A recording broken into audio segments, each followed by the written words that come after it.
Screen share.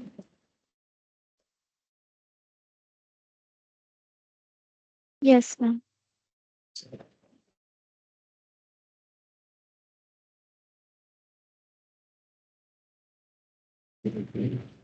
हम लोग set theory का जो है ये वाला क्वेश्चन कंप्लीट कर चुके थे, ठीक है। मतलब 7A ये पोर्शन पूरा कंप्लीट हो गया था। 7A का जितना भी यहाँ पर क्वेश्चन था हम लोग सारा कंप्लीट कर चुके थे।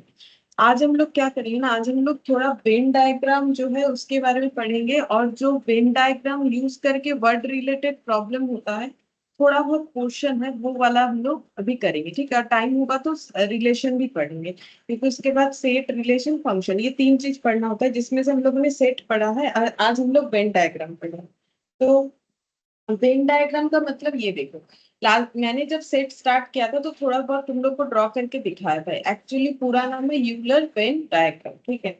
और वेन डायग्राम यानी कि ड्रॉ ड्रॉ करके हमें, मतलब ये नाम है जिन्होंने बनाया, तो ये वेन डायग्राम ड्रॉ करके हम लोग कैसे सेट को रिप्रेजेंट कर सकते हैं वो देखेंगे। जैसे कि हम कुछ इसका रूल्स बता देते हैं। वेन डायग्राम ड्रॉ करने का रूल्स क्या, हम लोग को डायग्राम ड्रॉ करना पड़ेगा क्योंकि तुम लोग का तो एमसीक्यू है। देखो, ड्रॉ करना पड़ेगा कि नहीं पड़ेगा वो डिपेंड करता है कि क्वेश्चन, वर्ड रिलेटेड जब क्वेश्चन आएगा तो वेन डायग्राम ड्रॉ करोगे तो उसमें जो है अच्छा होगा समझने में, ठीक है। तो इसीलिए थोड़ा बहुत हमें इसको सीखना पड़ेगा। गुड मॉर्निंग बोल।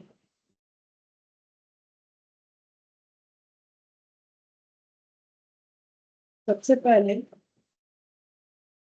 ऑर्डिनरी सेट, ठीक है। अगर हम लोग कोई ऑर्डिनरी सेट बनाएंगे तो उसके लिए क्या यूज किया जाता है, सर्कल, ठीक है। सर्कल बना के हम लोग उसे दिखाएंगे कोई भी सेट। अगर इंटरसेक्शन का,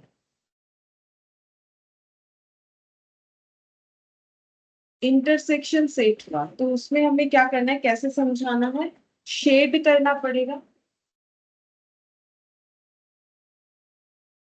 common portion of to circles.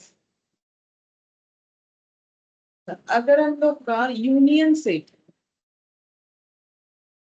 तो ड्रॉ कैसे होगा, यूनियन सेट के केस में शेड फुल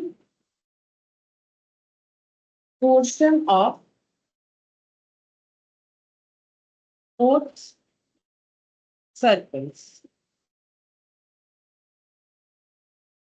अगर यूनिवर्सल सेट हुआ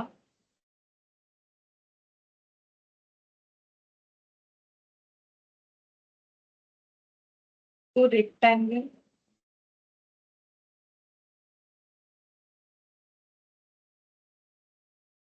कंप्लीमेंट्री सेट ऑफ पी हुआ,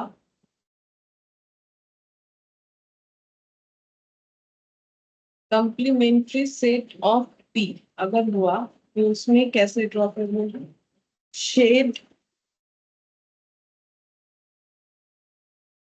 रेक्टेंगल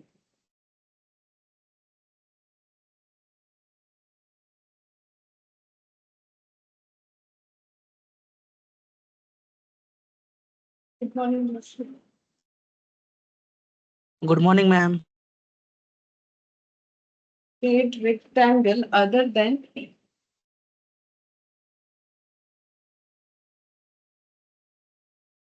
अगर हमें ए माइनस बी ड्रॉ करके दिखाना पड़े, मतलब अपने जरूरत की वजह से, वहां दिखाने का तो जरूरत है नहीं, ठीक है। शेड करना है portion of A other than common portion with B.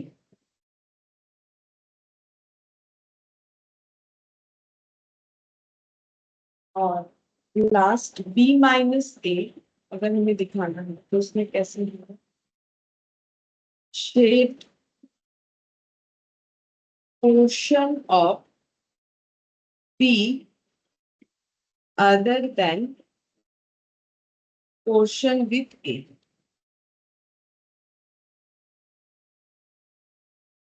अगर हम लोग इतना ड्रॉ जो है वो कर लेते हैं तो हमारे लिए काफी है, इससे ज्यादा हमें चाहिए नहीं, ठीक है। तो अब हम एक एक जो है ड्रॉ करके बताते हैं। जैसे सबसे पहले हम बताते हैं ऑर्डिनरी सेट को सर्कल से ड्रॉ किया जाता है, बाकी फंक्शंस को ड्रॉ करके दिखाते हैं। जैसे सबसे पहले ये वाला इंटरसेक्शन ऑफ सेट, ये दिखाते हैं कैसे इसका ड्रॉ। तो अगर हमें इंटरसेक्शन करने बोला है, intersection of set A and B, ठीक है, ये हमें वेन डायग्राम में अगर ड्रॉ करके दिखाना है तो हम लोग कैसे दिखाएंगे। इंटरसेक्शन का मतलब होता है कॉमन पॉइंट, ठीक है। तो अगर हमें इंटरसेक्शन करके दिखाना है तो वो कुछ इस तरीके से, ए से और यहाँ पर बी से ओवरलैपिंग होना चाहिए, इस चीज को हम लोग बोलते हैं ओवरलैपिंग, ठीक है। तो मुझे बताना है कि इंटरसेक्शन पॉइंट कौन सा है, वो मुझे हाईलाइट करके बताना है। तो इंटरसेक्शन पॉइंट जो मैंने शेड किया है, ठीक है, वेन डायग्राम में जो शेडेड पोर्शन होता है वही हमें ड्रॉ का जो मतलब जो ड्रॉ करने बोला है उस चीज को समझाता है। जैसे कि यहाँ पर देखो, इंटरसेक्शन समझाने के लिए मुझे इंटरसेक्शन पोर्शन बताना है, जिस भी पोर्शन को मुझे इंडिकेट करना है उसको मुझे ऐसे शेड कर देना, ठीक है। तो जो ये येलो कलर से शेडेड पोर्शन दिख रहा है यही हम लोग का इंटरसेक्शन यानी कि कॉमन पॉइंट है, ठीक है। ये हम लोग का इंटरसेक्शन या कॉमन पॉइंट है। अब इसके साथ साथ ना हम एक जो है मैथमेटिकल एग्जांपल भी देते हुए जाएंगे ताकि तुम लोग को अच्छे से समझ में आते जाए। जैसे मैंने ए का वैल्यू ले लिया, मान लो ये सेट ए है ये बी है, मैंने ए का वैल्यू ले लिया 1 2 3 और 5, ठीक है। बी का वैल्यू मैंने ले लिया 1 2 4 8 और 9, ठीक है। अब इसको भी अगर हमें सेट में ड्रॉ करना है, ये तो इन जनरल दिखा दिया, अगर इसको भी हमें सेट में ड्रॉ करना है तो हम लोग कैसे करेंगे। तो सबसे पहले हमें देख लेना चाहिए कि इन दोनों में कॉमन क्या है, जो कॉमन है वो शेडेड रीजन में चला जाना चाहिए। तो बोलो कॉमन क्या है, 1 2 3 5 1 2 4 8 9, बोलो इसमें से कॉमन क्या है। 1 2 1 और 2, ठीक है, तो ये कॉमन रीजन में चला गया। बाकी जो कॉमन नहीं है वो इधर और इधर आ जाएगा। तो ये अगर सेट ए है और बाहर लिखते चलो, ये सेट ए है और ये सेट बी है, तो बोलो ए में क्या क्या लिखे बताओ। यहाँ 1 2 लिख 3 दिया 5 कॉमन, 3 में 5 4 ठीक। 8 9। हाँ यहाँ पर लिखेंगे 4 8 9, इस तरीके से हमें दिखाना है, इधर 3 5 इधर 4 8 9, ठीक है। तो ड्रॉ के साथ साथ हम लोगों ने यहाँ पर इस तरीके से भी चेक कर लिया, ठीक है। तो ये दोनों चीज साथ साथ करेंगे। अब उसके बाद इंटरसेक्शन के बाद हम लोग ये वाला यूनियन वाला पढ़ेंगे, union set of A and B. तो यहाँ पर लिखते हैं union set of A and B, ठीक है। इसको वेन डायग्राम में कैसे ड्रॉ करेंगे। यूनियन का मतलब क्या होता था, यूनियन का मतलब था कि हमें दोनों सेट या तीन जो भी होगा, नॉर्मली हम दो ही ड्रॉ करके दिखा रहे हैं, तीन भी हो सकता है, जो जितने भी सेट है उसमें जितने सारे एलिमेंट है सारे एलिमेंट को हमें काउंट करना है, ठीक है। लेकिन उसको हम ड्रॉ करके कैसे दिखाएंगे, अगर मुझे कोई एलिमेंट नहीं बोला है, बोला है कि दो सेट का यूनियन करके दिखाओ, तो हम लोग कैसे दिखा सकते हैं। तो ये मान लो है मेरा सेट ए, ठीक है, ये हो गया मेरा सेट बी। अच्छा, यहाँ पर हम लोग ऐसे दिखा सकते हैं, ये जो है ये पूरा पूरा मुझे पोर्शन लेना है, इन दैट केस मुझे ऐसे दिखाना चाहिए, सारी चीज मुझे लेना है, ये ऐसे ऐसे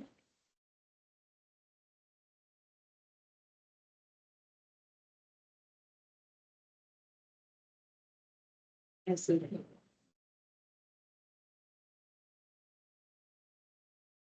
तो सेट भी दिखे तुम लोग को इसीलिए उसके ऊपर से मैंने डाला नहीं है, वो एक ही बात है, इसके ऊपर से भी ऐसे लगा सकते हैं, ठीक है। तो ये जितना भी शेडेड पोर्शन है, शेडेड रीजियन हमें बता रहा है कि यूनियन है, ये दो यूनियन बता रहा है शेडेड रीजियन को। चलो अब एक मैथमेटिकल एग्जांपल से देखते हैं। तो मैंने एक सेट ए लिया जिसमें मैंने एलिमेंट्स रखा है 4 5 6 और 9, ठीक है। और एक मैंने बी सेट ले लिया जिसमें मैंने रखा है 1 4 5 7 8, ऐसे ऐसे रखा है मान लो, ठीक है। अब इसको मुझे वेन डायग्राम में ड्रॉ करना है, तो हम कैसे ड्रॉ करेंगे, मतलब एलिमेंट लिख के करेंगे, ठीक है। तो कहाँ मुझे क्या चीज लिखना चाहिए, कैसे करके हम लिखें, तुम लोग बताओ कि कैसे करके मुझे लिखना चाहिए।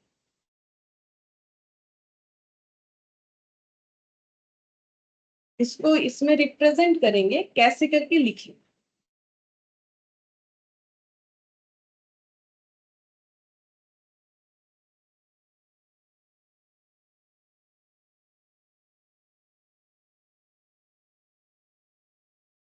जैसे यहाँ ए मैम 4-5 इंटरसेक्शन, वो वाला रीजन में।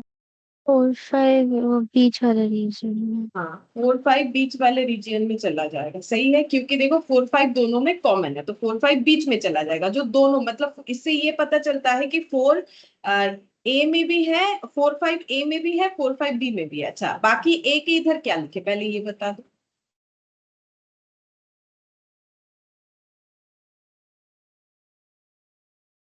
जैसे वो वाला किया वैसे ही करूंगा, अलग तो कुछ नहीं। 6 and 9। हाँ 6 और 9 लिखेंगे।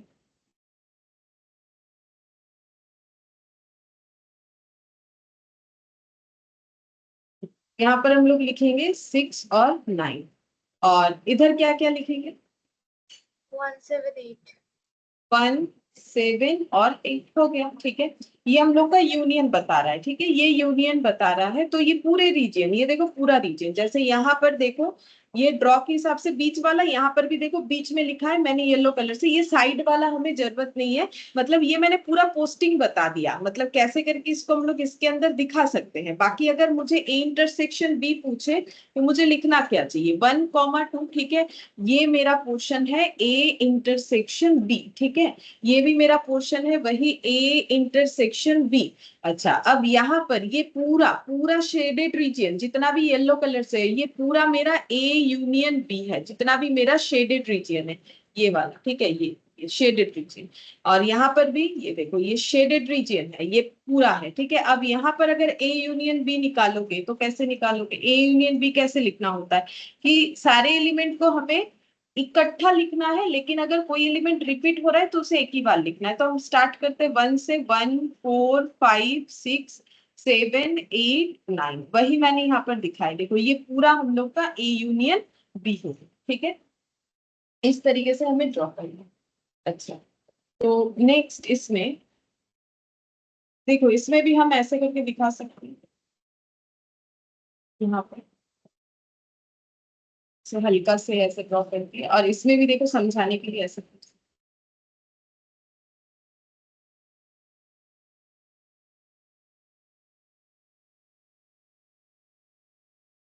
ये हल्का हल्का किया ताकि तुम लोग को ये जो है डेटा वो दिख रहा है, ठीक है, ये था। अच्छा अब नेक्स्ट हम लोग यूनिवर्सल सेट का ड्राइंग पढ़ेंगे। देखो इंटरसेक्शन पढ़ा, यूनियन, अब यूनिवर्सल सेट को कैसे समझाया जाता है ड्रॉ के थ्रू से। तो यूनिवर्सल सेट,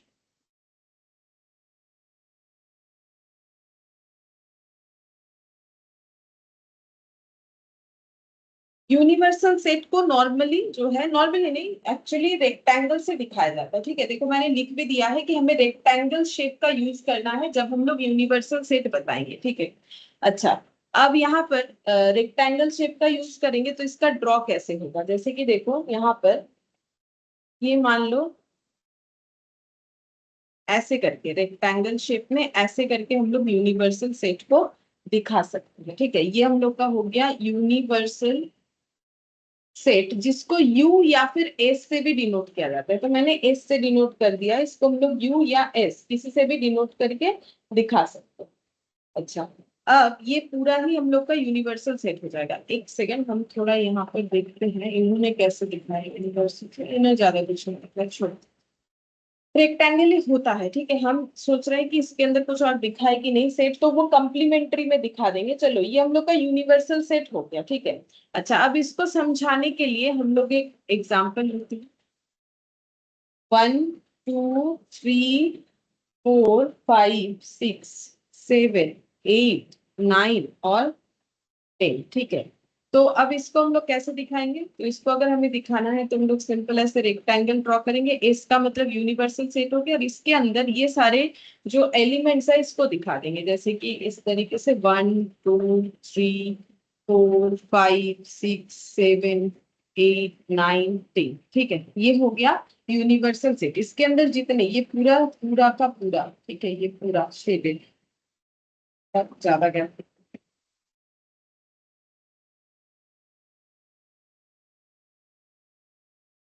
ये पूरा हम लोग का यूनिवर्सल सेट।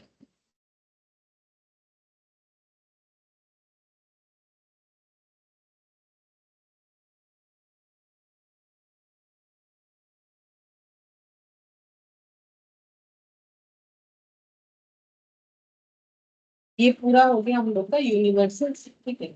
अच्छा, अब यूनिवर्सल सेट के बाद देखो कंप्लीमेंट्री सेट। अगर हम लोग कंप्लीमेंट्री सेट बनाते हैं वो कैसे, कंप्लीमेंट्री सेट,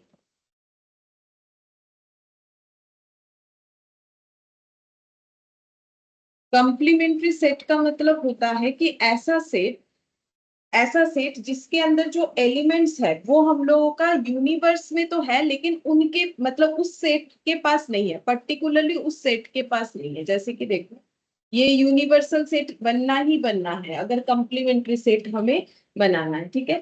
फिर इसके अंदर मैंने ऐसे एक सेट बना दिया, ठीक है। इस सेट का कोई भी एक नाम दे सकते हैं, ठीक है। जैसे हम इसको नाम दे देते हैं सेट ए, ठीक है। अब मुझे बताना है ये यूनिवर्सल सेट, यूनिवर्सल सेट, ये पूरा जो हम लोग का स्क्वायर है, ये हम लोग कैसे समझेंगे, क्योंकि थोड़ी देर पहले मैंने बता दिया कि यूनिवर्सल सेट कैसे होता है। अब अगर मुझे इसमें कंप्लीमेंट्री को शेड करके बताना है, ठीक है, तो कंप्लीमेंट्री क्या निकलेगा, तो यहाँ पर मैंने ए लिखा है, तो ये निकलेगा एक्चुअली कंप्लीमेंट्री ऑफ बी से ए, ठीक है। कंप्लीमेंट्री, कंप्लीमेंट्री ऑफ ए, ठीक है, क्योंकि मैंने सेट का नाम ए दिया है एग्जाम्पल में। ए का कंप्लीमेंट्री क्या, ए का कंप्लीमेंट्री का मतलब हो गया ए ऐसा सोच रहा है कि यूनिवर्स में है लेकिन मेरे पास नहीं है। तो यूनिवर्स में जो है वो तो ए के पास इतना सा ही है, लेकिन ये बाहर का जितना भी पोर्शन तुम लोग को दिख रहा है, ये देखो ये वाला पोर्शन, ये यूनिवर्स में तो प्रेजेंट है लेकिन ए के पास नहीं, ये वाला।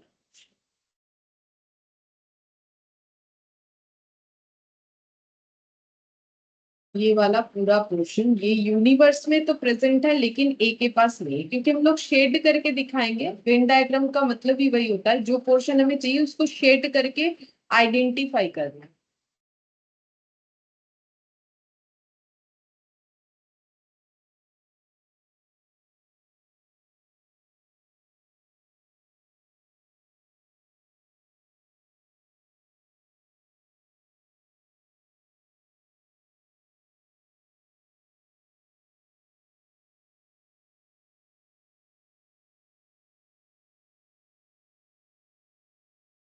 कंप्लीट हो गया। देखो जितना शेडेड रीजन है वही हम लोग का ए कंप्लीमेंट है, मतलब ए का वो हिस्सा जो यूनिवर्स में है लेकिन ए के पास नहीं है, ठीक है, मतलब वो पॉइंट जो ए के पास नहीं है, ठीक है। अब इसको अगर हम लोग एक एग्जांपल से समझे तो ऐसे कर सकते हैं, मैंने यहाँ पर दिखा दिया, मान लो एस 1 2 3 4 5 6 7 8 9 और 10, ठीक है। और मैंने ए सेट एक ले लिया जिसमें मैंने लिखा है मान लो 2 4 5 6 और 8, ठीक है। अब मुझे ए कंप्लीमेंट्री दिखाना है तो हम ड्रॉ करके भी दिखाएंगे, लिख के भी दिखाएंगे। पहले बोलो ए कंप्लीमेंट्री को हम लोग कितना लिखे, ए कंप्लीमेंट्री को डॉट सी इस तरीके से लिखा जाता है। बोलो ए कंप्लीमेंट्री के अंदर क्या क्या है, फिर हम ड्रॉ करके भी करते हैं। पहले तुम लोग डेटा बोलो, मतलब एलिमेंट्स। 1 3 5 7 9 और 10। 1 3 5, नहीं 5 तो दोनों में है, 5 शायद नहीं आ रहा है, 5 नहीं आएगा, 5 तो लग जाएगा, 7 ठीक है। 1 3 7 9 10, ठीक है, 1 3 7 9 10 होगा। देखो 5 क्योंकि ए में है, तो 1 3 7 9 10 जो कि हम लोगों के यूनिवर्स में है लेकिन ए के पास नहीं है। अब इस चीज को अगर हम लोग वेन डायग्राम में दिखाते हैं तो वो कैसे दिखाएंगे, तो इसके अंदर हम लोग एक ए बनाएंगे, ठीक है, इसके अंदर हम लोग एक ए बनाएंगे, ये ए बन गया। अब बोलो कौन सा एलिमेंट किधर लिखे,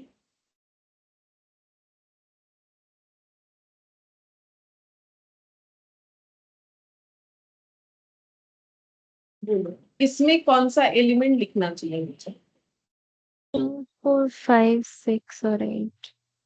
ए के अंदर आ जाएगा 2 4 5 6 और 8, और ये बाहर क्या क्या आ जाएगा, ये जो है 1 3 7 9 और 10, ये जो है ये बाहर आ जाएगा, ठीक है।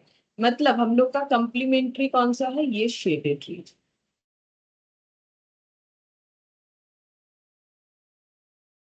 ये शेडेड रीजन।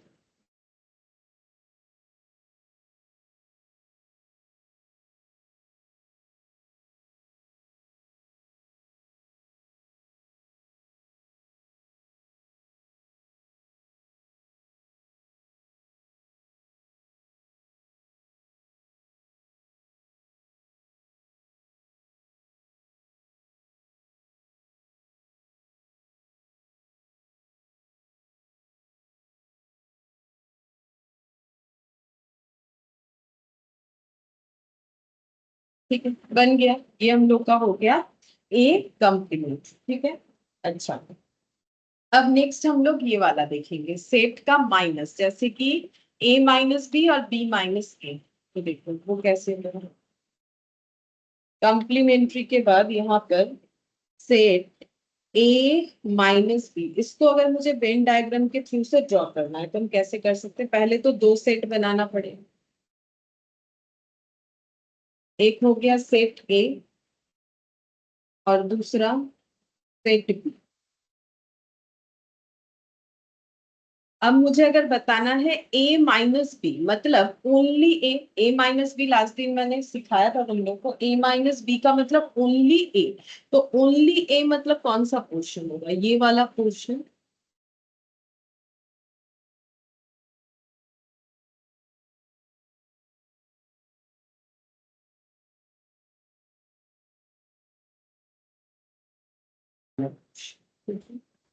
सिर्फ ए है, जो सिर्फ ए है, ये वाला नहीं होगा। क्यों नहीं होगा, क्योंकि ये सेट बी में भी है। सेट ए माइनस बी का मतलब ओनली बी, बेसिकली इसका मतलब होता है ओनली, ओनली ए, सॉरी बी बोल रहे हैं, ओनली ए। ए माइनस बी का मतलब ओनली ए, तो ओनली ए को हम लोग इस तरीके से दिखा सकते हैं। ठीक है, और सेट यहाँ पर चलो एक एग्जाम्पल भी बना लेते हैं फिर बताते हैं। एग्जाम्पल ले लिया मैंने, ए 1 2 5 6 9, और बी ले लिया मैंने, अच्छा बी का, हाँ बी भी तो जरूरत है, बी ले लिया मैंने 3 4 5 7 9। ठीक है, अब मुझे बताओ a माइनस बी कितना होगा, पहले ये बताओ फिर हम ड्रॉ करेंगे। पहले बोलो a माइनस बी कितना होगा, फिर हम ड्रॉ करके बताएं।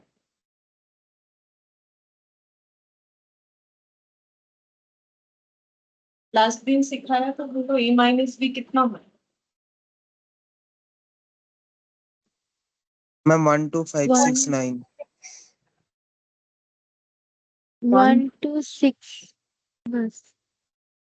1 2 6, इतना ही होगा। ठीक है, ओनली ए, तो ओनली ए का मतलब ये देखो, जो बी के साथ कॉमन है वो हट जाएगा, तो 1 हम लोग लिख सकते हैं क्योंकि 1 सिर्फ ए में है, 2 सिर्फ ए में है, 5 नहीं लिख सकते क्योंकि वो बी में भी है, क्योंकि मुझे बी वाला पोर्शन लेना ही नहीं है। 6 लिख सकते हैं, 9 नहीं लिख सकते क्योंकि वो बी में है, क्योंकि मुझे ओनली ए चाहिए। अब इसको अगर ड्रॉ करेंगे तो कैसे होगा, इसको ड्रॉ करने से ऐसे दिखाएंगे,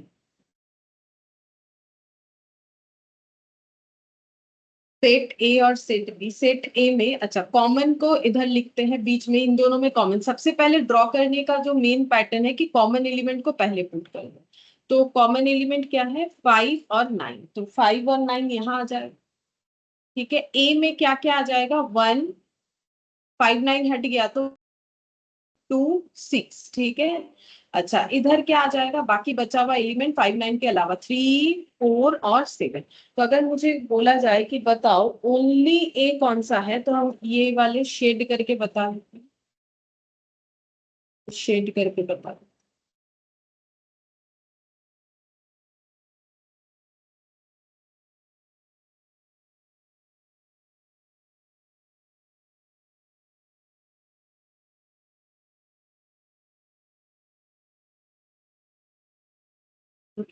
ये जो शेडेड है ये ना थोड़ा सा बाहर निकल गया, ये इसके अंदर नहीं जाने। ठीक है, तो ये हम लोग का हो गया ओनली ए, ये वाला जो पोर्शन है ये हम लोग का हो गया ओनली ए, जो शेडेड रीजियन है वो ओनली ए हो जाएगा। सेम तरीके से हम सेट बी का भी कैलकुलेशन करेंगे, सेट बी का मतलब ओनली बी, वो भी दिखाते हैं कैसे। तो ये देखो यहाँ पर सेट बी माइनस ए, यानी कि ओनली बी। अच्छा इसका ड्रॉ कैसे होगा, ये एक सर्कल, फिर इधर एक सर्कल, यहाँ पर हम ले लेते हैं सेट ए, यहाँ पर सेट बी। मुझे अगर ओनली बी बताना है तो बस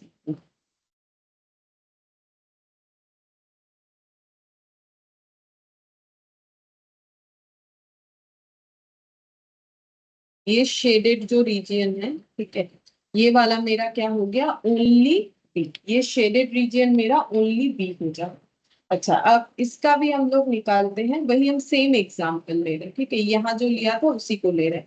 1 2 5 6 9, 1 2 5 6 और 9, बी ले लिया है मैंने 3 4 5 7 9, 3 4 5 7 9, ठीक है, 3 4 5 7 9। अब बी माइनस ए कितना होगा पहले ये बताओ, फिर हम लोग ड्रॉ भी कर लेंगे। बी माइनस ए 3 4 6 और 7 3 4 7, 3 4 7 होगा, क्योंकि हमें बी से ए को देखना है। तो बी में 3 क्या ओनली बी में ही है, देखो, हाँ ओनली बी में है तो लिख दो। 4 क्या ओनली बी में है, हाँ ओनली बी में है, लिखो। 5 क्या ओनली बी में है, नहीं ए में भी है, तो 5 नहीं लिखेंगे। 7, 7 लिख देंगे क्योंकि ओनली बी में है। 9, 9 नहीं लिखेंगे क्योंकि दोनों जगह पे है, ठीक है, तो हो गया सही। अब हम लोग इसको वहां पर कर देंगे।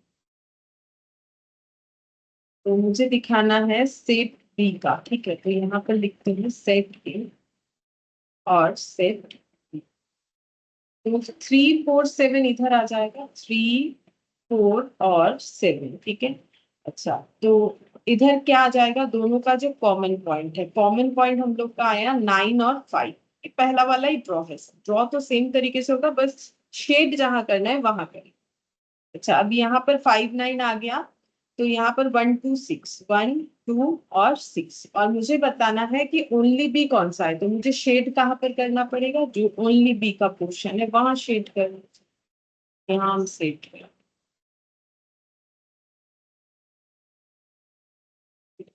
शेड हो गया। ये वाला पोर्शन जो शेडेड रीजियन है वो हम लोग का ओनली बी वाला पॉइंट है। नेक्स्ट हम लोग लिखेंगे ये वाला, ये देखो यहाँ पर ए माइनस बी माइनस ए हुआ। चलो और एक चीज बताते हैं, यहाँ लिखा नहीं है मैंने, नोट डाउन नहीं किया, कोई बात नहीं, यहाँ करके दिखा रहे थे। देखो अभी हम लोग क्या सीखेंगे, और एक ड्रॉ सीखेंगे वेन डायग्राम के थ्रू से। पी मान लो ऐसे सीख रहे हैं, पी यूनियन क्यू, या फिर ए बी लिख लो, हर जगह पे ए बी लिखा है तो वही समझने में आसानी होगा। ए यूनियन बी का होल कंप्लीमेंट, ठीक है, या फिर सी, ऐसे जैसे लिखना चाहते हो, सी या कंप्लीमेंट दोनों तरीके से लिखा जाता है।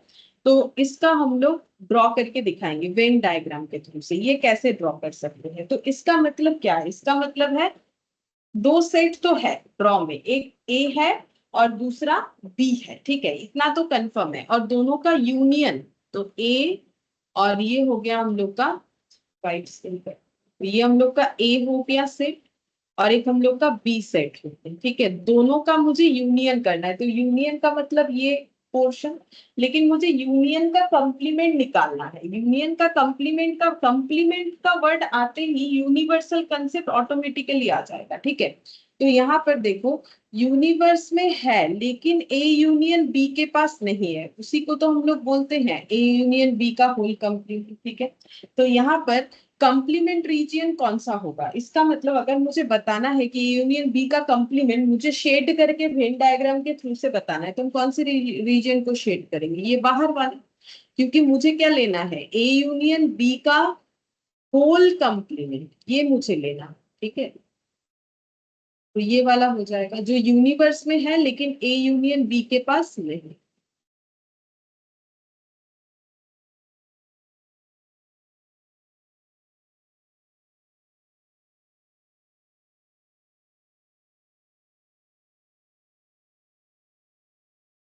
सेट ए और सेट बी, ठीक है, व्हाइट कलर से लिखते हैं ए और, इसका अगर हम लोग एक एग्जांपल लें, ये बाहर वाला यूनिवर्सल से, ठीक है, ये जो, अब मान लो एस हम लोगों ने ले लिया 1 2 3 4 और 5, ठीक है, ए ले लिया 1 2, और बी ले लिया 2 3, ठीक है, ऐसे ले लें। अच्छा, अब ए यूनियन बी कितना होगा बताओ, तभी तो ए यूनियन बी कंप्लीमेंट निकाल सकते हो, या फिर directly A union B complement निकाल सकते हो, तो वो भी कर सकते हो। पहले मुझे बता दो कि ए यूनियन बी कितना हो। 1 2 3 1 2 और 3, ठीक है। अब मुझे बताओ फिर A यूनियन B का होल कंप्लीमेंट कितना होगा। कंप्लीमेंट का मतलब ये यूनिवर्स में है लेकिन इन जिसका कंप्लीमेंट निकाल रहे हैं उसके पास नहीं। 4 5 4 5, ठीक है। यूनियन में है बट जिसका यूनियन निकाल रहे हैं उसके पास नहीं है बट यूनिवर्स में है, यानी 4 5। अब इस चीज को अगर ड्रॉ करके दिखाना चाहिए यहाँ पर दिखा लेते हैं, ए और बी, ठीक है। अच्छा तो इसमें 1 2 3 यूनियन में आएगा। अच्छा इनमें कॉमन 2 था, 2 बीच में आ जाएगा, यहाँ 1 यहाँ 3 आ गया, ठीक है। 1 2 3 तो यूनिवर्स में क्या क्या डेटा है, यूनिवर्स में तो 1 2 3 है, ये तो यूनिवर्स के अंदर ही आ गया, और 4 5, तो इधर 4 इधर 5। तो अगर मुझे बताना है कि कंप्लीमेंट 4 5, यानी मुझे 4 5 को शेड करना पड़ेगा। फिर 4 5 जितनी जगह पे है उतनी जगह को मुझे शेड करना।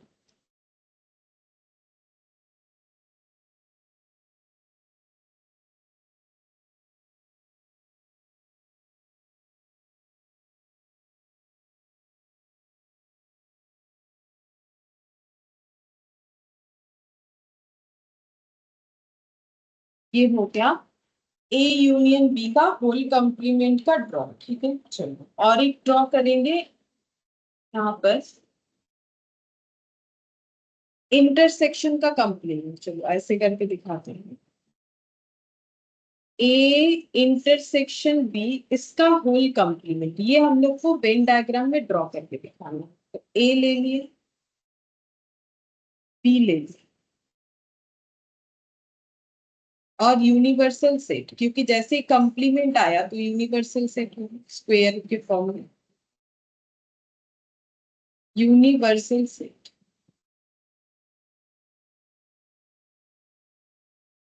ये सेट ए, ये सेट बी, हम लोग को क्या लेना है, ए इंटरसेक्शन बी का होल कंप्लीमेंट, मतलब ए इंटरसेक्शन बी में नहीं है लेकिन यूनिवर्स में है, ऐसा डेटा लेना है। तो फिर मुझे शेड क्या करना चाहिए, तो बोल रहा है कि ए इंटरसेक्शन बी का मतलब क्या है, ए इंटरसेक्शन बी का मतलब है कि यूनिवर्स में वो नंबर है लेकिन ए इंटरसेक्शन बी के पास नहीं है, तो वो पोर्शन कौन सा है, वो पोर्शन है हम लोग का ये है।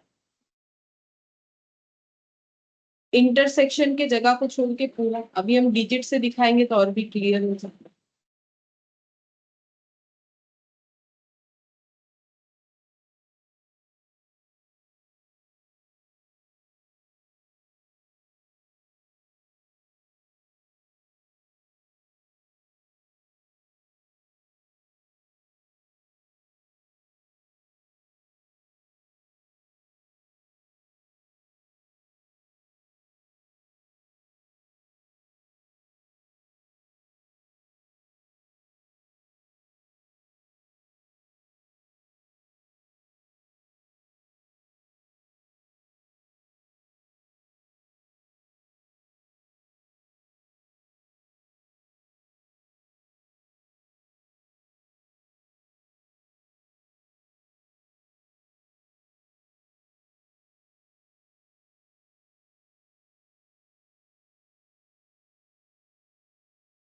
ठीक है, ये वाला पोर्शन देखो, मैंने बीच में जो गैप रखा है इंटरसेक्शन वाला पोर्शन, वही हम लोग का ए इंटरसेक्शन भी कंप्लीमेंट कहलाएगा, ठीक है। अब इसको हम एक एग्जांपल से, यही वाला एग्जांपल ले ले, 1 2 3 4 5, इसका वैल्यू 1 2 3 4 और 5, ए का वैल्यू ले लेते हैं, बी का वैल्यू ले लेते हैं। ए का वैल्यू 1 2 और बी का वैल्यू 2 3, 2 3, ठीक है। अब मुझे बोलो सबसे पहले कि अगर हम ए इंटरसेक्शन बी निकालते हैं तो मुझे कितना मिलेगा, फिर उसके बाद हम कंप्लीमेंट भी पूछ रहे हैं। पहले 2, तो कंप्लीमेंट क्या होगा, कंप्लीमेंट यानी always compare with universal set, ये हम बार बार बोल रहे हैं, नहीं तो फिर तुम लोग नहीं कर पाओगे। खत्म होने को आया ये वाला ड्रॉ का जो क्वेश्चन है, क्वेश्चन बार बार हम बोलते रहेंगे कि कंपेयर विथ यूनिवर्सल सेट। 1 3 4 5 1 3 4 5 जो यूनिवर्स में है लेकिन इसके पास नहीं है, तो ही हम लोग कर पाएंगे ये वाला। अब इसका ड्रॉ, ये हो गया मेरा यूनिवर्सल सेट। इसके अंदर दो सेट, सेट ए और सेट बी, जिसमें दोनों में कॉमन एलिमेंट है मेरा 2। अच्छा, ए इंटरसेक्शन बी। अच्छा पहले देखो, ए में है 1 2, तो ए में 1 लिखो और बी में लिखो 3, हो गया ये वाला कंप्लीट। अब हम लोग को निकालना है ए इंटरसेक्शन बी कंप्लीमेंट। अच्छा 1 2 3 हो गया, बाकी मुझे कहाँ लिखना है? बाकी मुझे लिखना है 4 और 5। 4 और 5, ठीक है। तो मुझे ये ड्रॉ करना है, मतलब मुझे 1 3 4 5 को कवर करना है, तो वो हम कैसे कर सकते हैं? 1 3 4 और 5, मतलब 2 के अलावा बाकी सारे जगह पे मुझे शेड करना चाहिए, तभी तो मेरा कंप्लीमेंट बनेगा ना। तभी तो मेरा शेडेड रीजियन से हम लोग वेन डायग्राम के थ्रू से दिखा सकते।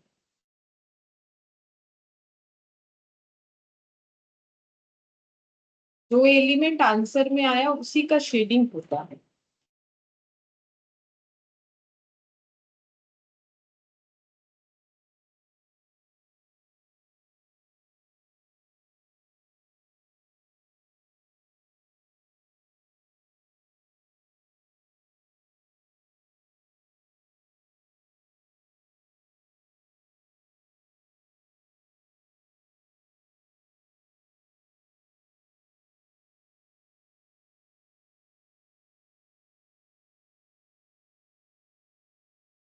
ठीक है, तो 2 के एक्सेप्ट 2 बाकी सारे पोर्शन, ठीक है, एक्सेप्ट 2 बाकी सारे पोर्शन जो है वो हम लोग का क्या हो जाएगा? ए इंटरसेक्शन बी कंप्लीमेंट हो जाएगा, जो शेडेड रीजन, ठीक है। इसके ऊपर लिख सकते हो ये एक यूनिवर्सल, ये जो स्क्वायर है ये पूरा पूरा हम लोग का यूनिवर्सल सेट है, ठीक है।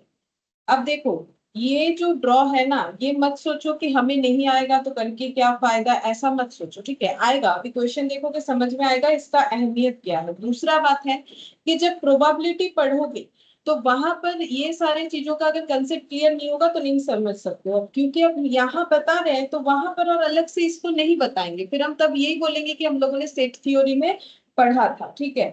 तो तुम लोग को इस बात का ध्यान रखना है कि हम इसको दोबारा और वहां पर रिपीट नहीं करेंगे इतने डिटेल्स में, क्योंकि अभी एक बार डिटेल्स में कर रहे हैं ना, तो अभी सीख लो। प्रोबेबिलिटी जब आएगा तो वहां पर भी हमें ये सारे ड्रॉ का हेल्प लेना पड़े समझने में, ठीक है। अच्छा, अब हम लोग नेक्स्ट क्या करेंगे? नेक्स्ट हम लोग यहाँ पर अब धीरे धीरे हम लोग फॉर्मूला में आते हैं। तो देखो, यूलर वेन डायग्राम ये हम लोग का कंप्लीट हुआ। जितने तरीके का प्रोबेबली ड्रॉ हो सकता है मैंने सारा चीज बताया, ठीक है। अब हम लोग फॉर्मूला सीखेंगे, एक फॉर्मूला सीखेंगे, एक नहीं दो, एक है 2 सेट वाला और एक जो है 3 सेट वाला। ম্যাম अच्छा, আমাকে একবার এ ইউনিয়ন বি কমপ্লিমেন্টারি ডায়াগ্রামটা দেখাবেন, জাস্ট একটা মিস হয়েছে আমার।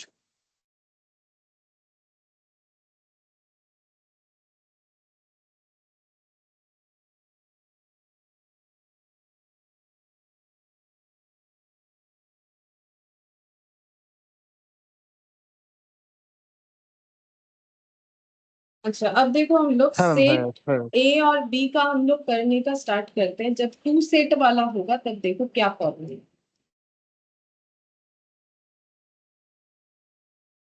2 सेट का फॉर्मूला,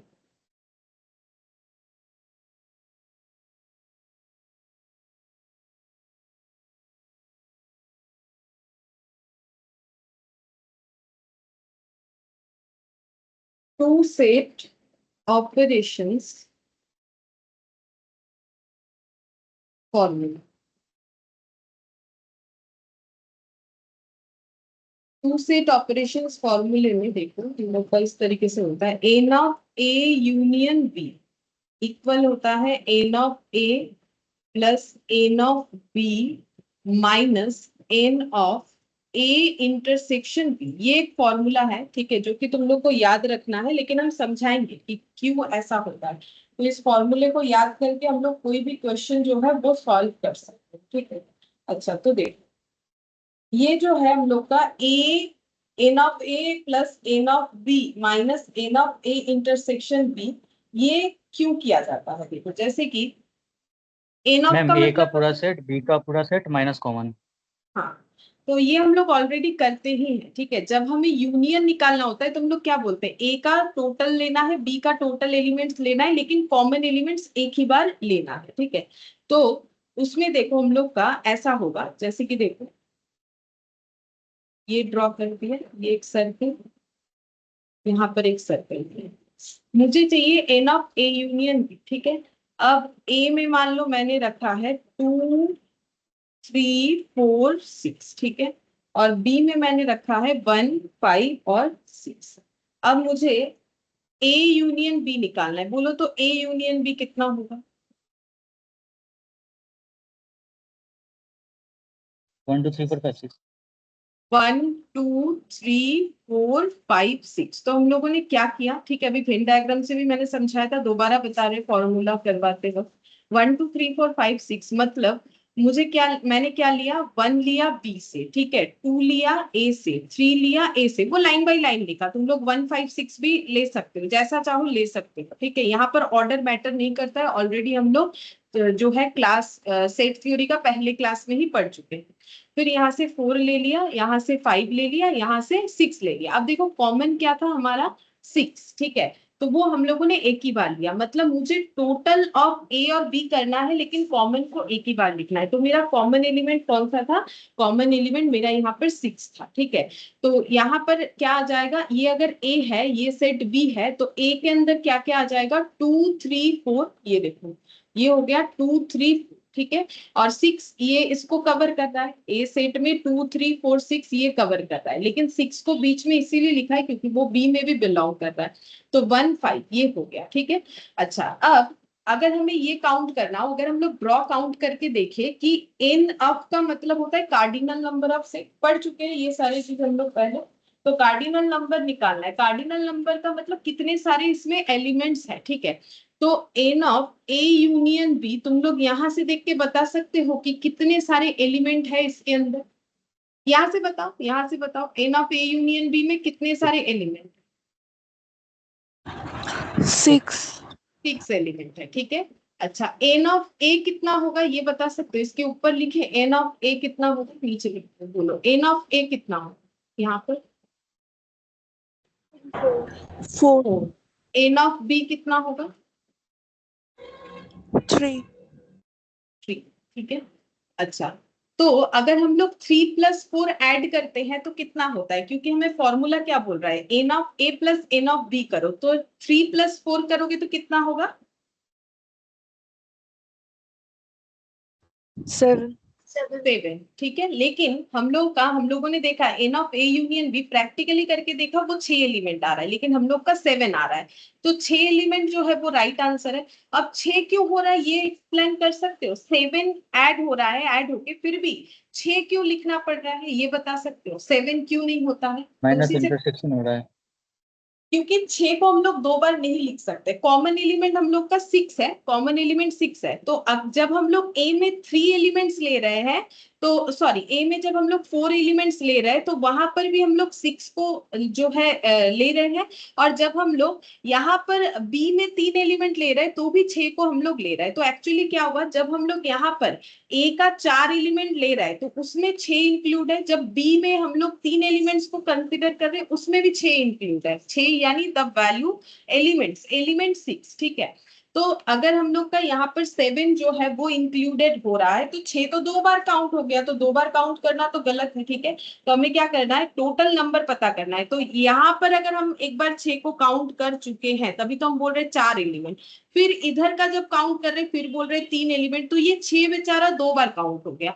तो क्योंकि 2 बार हुआ, मुझे तो एक ही बार काउंट करना है यूनियन लिखने के लिए, ठीक है, तो मुझे एक बार उसे माइनस कर देना चाहिए, इसीलिए आंसर हो जाएगा minus N of A intersection B, ठीक है। फॉर्मूले में ये चीज आ जाता है।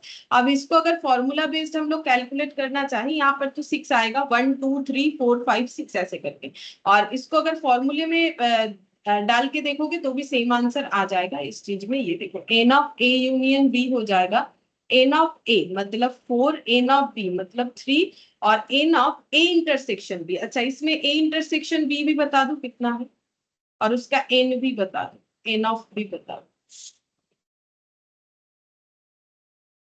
N of A intersection B कितना है,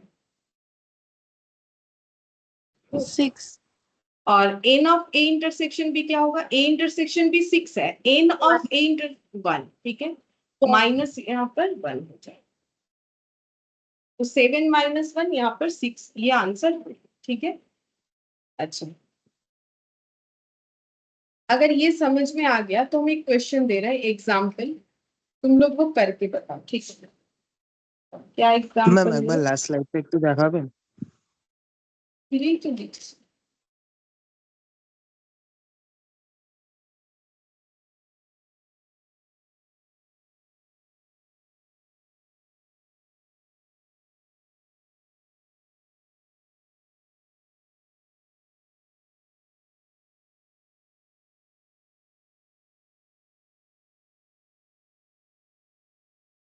হ্যাঁ ম্যাম হয়ে গেছে। धीरे धीरे नेक्स्ट एन ऑफ पी जो है वो हम लोग का अगर 6 है, एन ऑफ क्यू जो है वो अगर हम लोग का 4 है,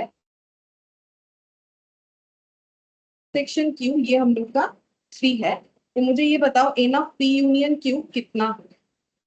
अगर वो फॉर्मूला समझ में आ गया, मतलब प्रैक्टिस के लिए, ताकि दिमाग में फॉर्मूला चला जाए, बोलो कितना आंसर है?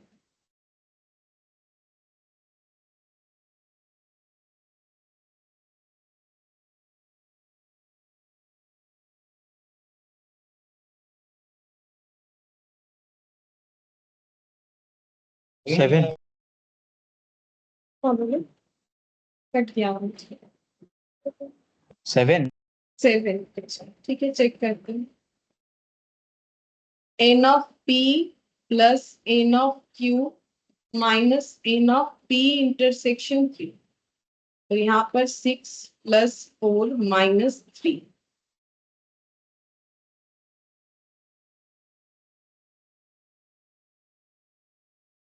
ये सही बात, ठीक है। चलो नेक्स्ट वाला देखो। नेक्स्ट यहाँ पर n of P union Q है 24, n of P 10, n of Q 18, n of P intersection Q कितना होगा ये बताओ।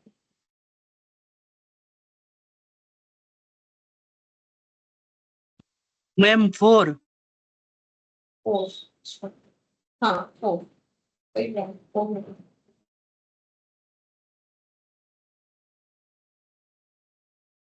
देखो सबका आंसर आ रहा है कि नहीं?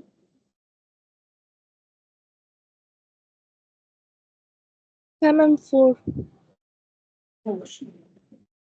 और कोई आंसर दोगे? 4 आंसर आना चाहिए, 4 करेक्ट आंसर है, देखिए 4 आ रहा है। And then 4s.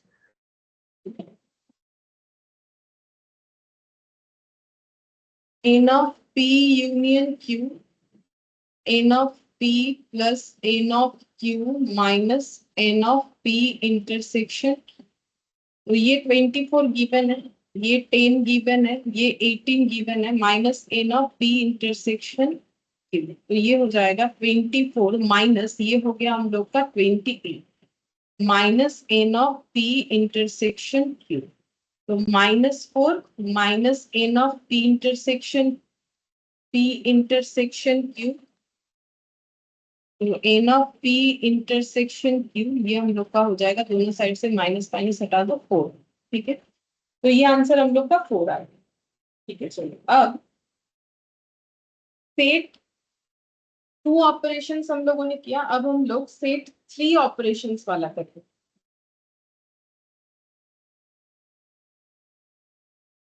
Set 3 operation वाला, इसमें फॉर्मूला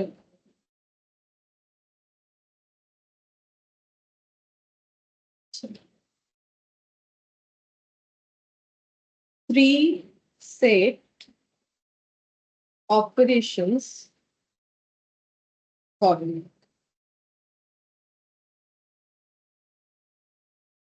ये फॉर्मूला ऐसा है, N of A union B union C, N of A plus N of B plus N of C minus N of A intersection B minus N of B intersection C minus N of C intersection A plus N of A intersection B intersection C. ठीक है, इस चीज को हमें समझना पड़ेगा कि ये फॉर्मूला ऐसे क्यों हो रहा है। ठीक है, तो हम उसके लिए तुम लोग को एक ड्रॉ करके बताएंगे ताकि ये समझ में आए, क्योंकि इसमें वैसा नहीं है कि कॉमन देखो। इसमें अगर तुम लोग खुद काउंट करना चाहोगे तो n of B n of C add हुआ, फिर ये 3 बार 3 अलग अलग इंटरसेक्शन माइनस हुआ, फिर आगे जाके ऐड हो गया। ठीक है, अब ये ऐड देखो, माइनस वाला तो समझ में आ जाता है, ऐड वाला हम बताते हैं क्यों ऐड होता है। ठीक है, तो हम पूरा ही बताएंगे, बता रहे तो आधा अधूरा कैसे बताए, देखो पूरा बता। जैसे कि मान लो ये हम लोग का यूनिवर्सल मैम सेट है। Okay. मैम ऊपर में जो लिखे formula n n C intersection A होगा ना? अच्छा हाँ सही बोलो, सी इंटरसेक्शन ए होगा, मैंने सी इंटरसेक्शन सी लिख दिया है। ठीक है, वो करेक्ट कर लो अगर किसी ने लिखा है ए बी बी सी सी ए। ठीक है, इस तरीके से।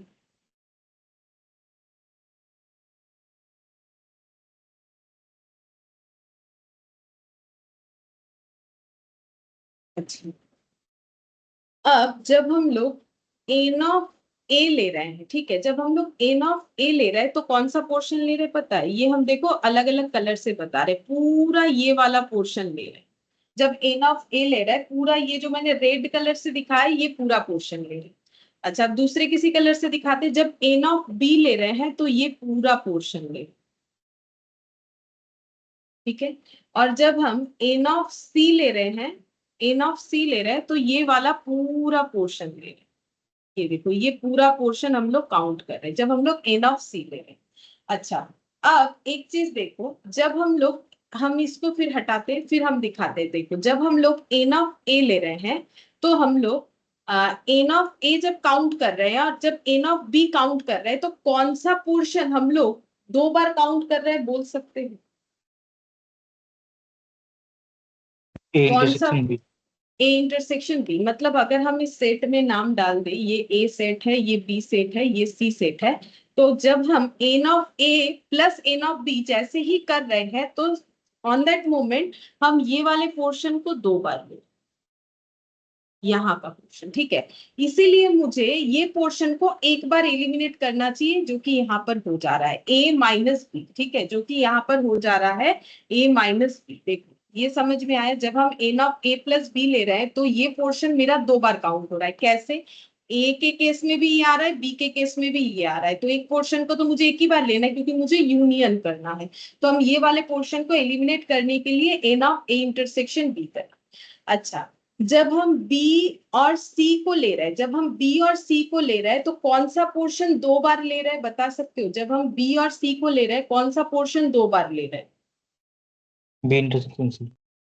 तब हम लोग B इंटरसेक्शन C को 2 बार ले रहे हैं। यहाँ पर देखो,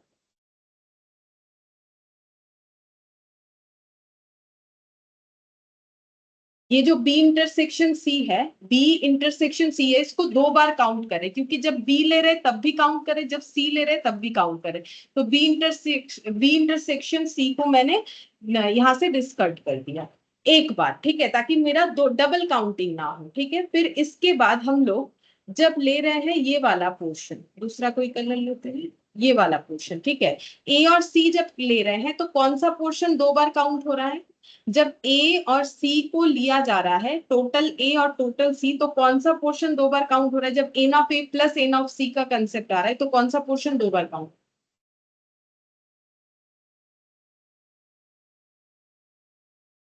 मैम ए कौन? इंटरसेक्शन सी।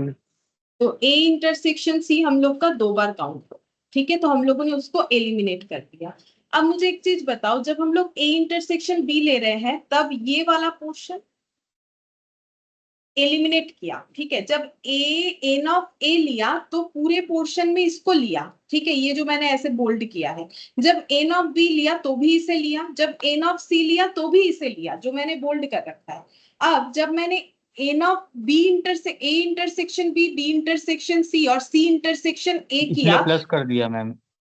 हाँ, तब मैंने तीनों को हटाया। देखो, पहले जब एन ऑफ ए लिया तो मैंने इस पोर्शन को लिया, जब एन ऑफ बी लिया तभी इस पोर्शन को लिया, जब एन ऑफ सी लिया तब भी इस पोर्शन को लिया। तो इस पोर्शन को मैंने लिया कितने बार, ये बताओ, कितने बार लिया? ये जो बीच का पोर्शन है इसको हम लोगों ने कितने बार लिया, ये बताओ। 3 बार। मैम 3 3 बार। बार। 3 टाइम्स इंक्लूडेड, ठीक है, हम लोगों ने 3 बार इसे इंक्लूडेड किया। और जब हम लोगों ने minus A intersection B, minus B intersection C और माइनस सी इंटरसेक्शन ए किया तो इस पोर्शन को कितने बार एक्सक्लूड किया, क्योंकि माइनस करने का मतलब एक्सक्लूड होना है। जब मैंने माइनस ए इंटरसेक्शन बी किया, ठीक है, तो मैंने ये जो है, ये बोल्ड जो मैंने यहाँ पर किया था, इस पोर्शन को मैंने कितने बार एक्सक्लूड किया, ये बताओ। Ma'am 1 time. 1 टाइम।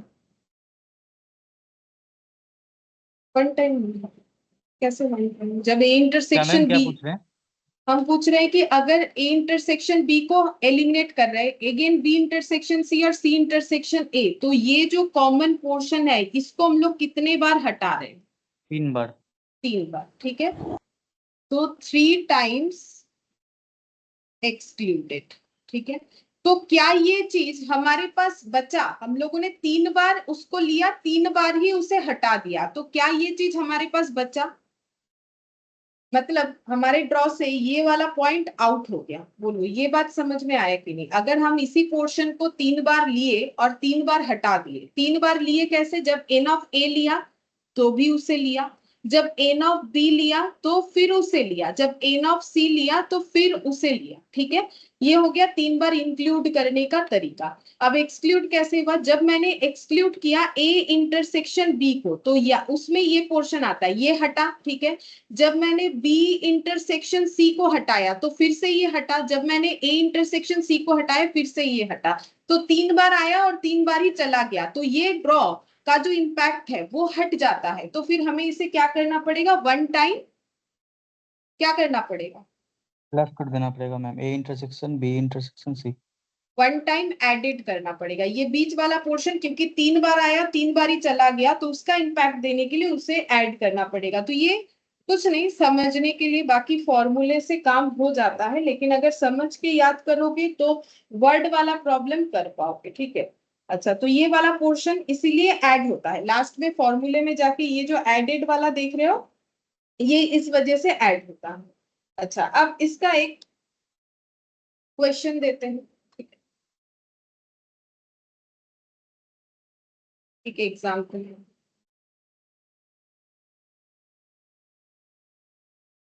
अच्छा, इसमें एग्जाम्पल हम लोग का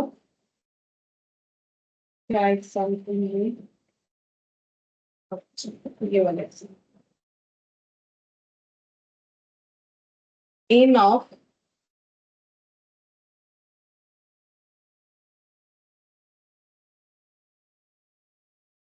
ए, ऐसे लिख रहे हैं, ए का वैल्यू है 3, 5, 6, 8 और 9। बी का वैल्यू है 1, 2, 5, 9, 10 और 12। और सी का है मान लो 7, 5, 11 और 12। तो यहां से, अच्छा पहले मुझे ये आंसर दो कि इसके बाद एन ऑफ ए कितना होगा, ये बताओ। इसके नीचे नीचे लिख लेते हैं, एन ऑफ बी कितना होगा ये बताओ, और एन ऑफ सी कितना हो रहा है ये बताओ। ये बताने में थोड़ा टाइम लगेगा, काउंट करके तो बताना है कितने सारे एलिमेंट। मैम ए का होगा 5 और सी का 4। बी का भी बताओ, बी क्यों नहीं बताओ?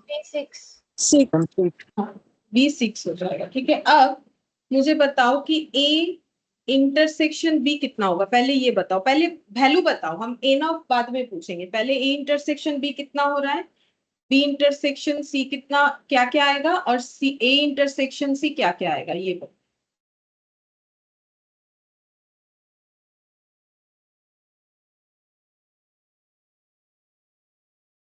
5 और 9। इसमें आ रहा है 5 और 9, सही है। इसमें ज्यादा लिया नहीं है मैंने, कम कम एलिमेंट ही लिया है, फटाफट हो जाएगा।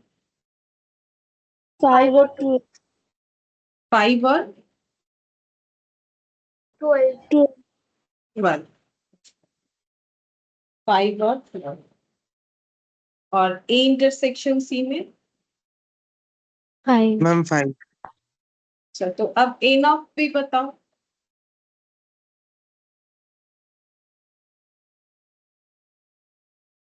N of A intersection B 2 होगा, n of B intersection C 2 होगा, n of A intersection C 1 होगा। अच्छा, अब नेक्स्ट बताओ, A intersection B intersection C कौन सा एलिमेंट है, फिर ए नॉट बताओ।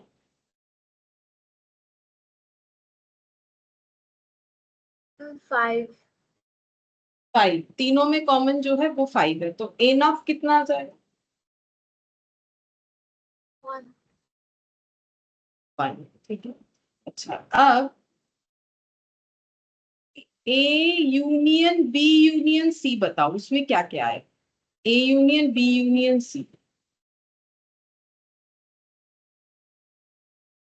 पहले लिख लो अपने कॉपी में, फिर उसके बाद भी बता सकते क्या क्या है।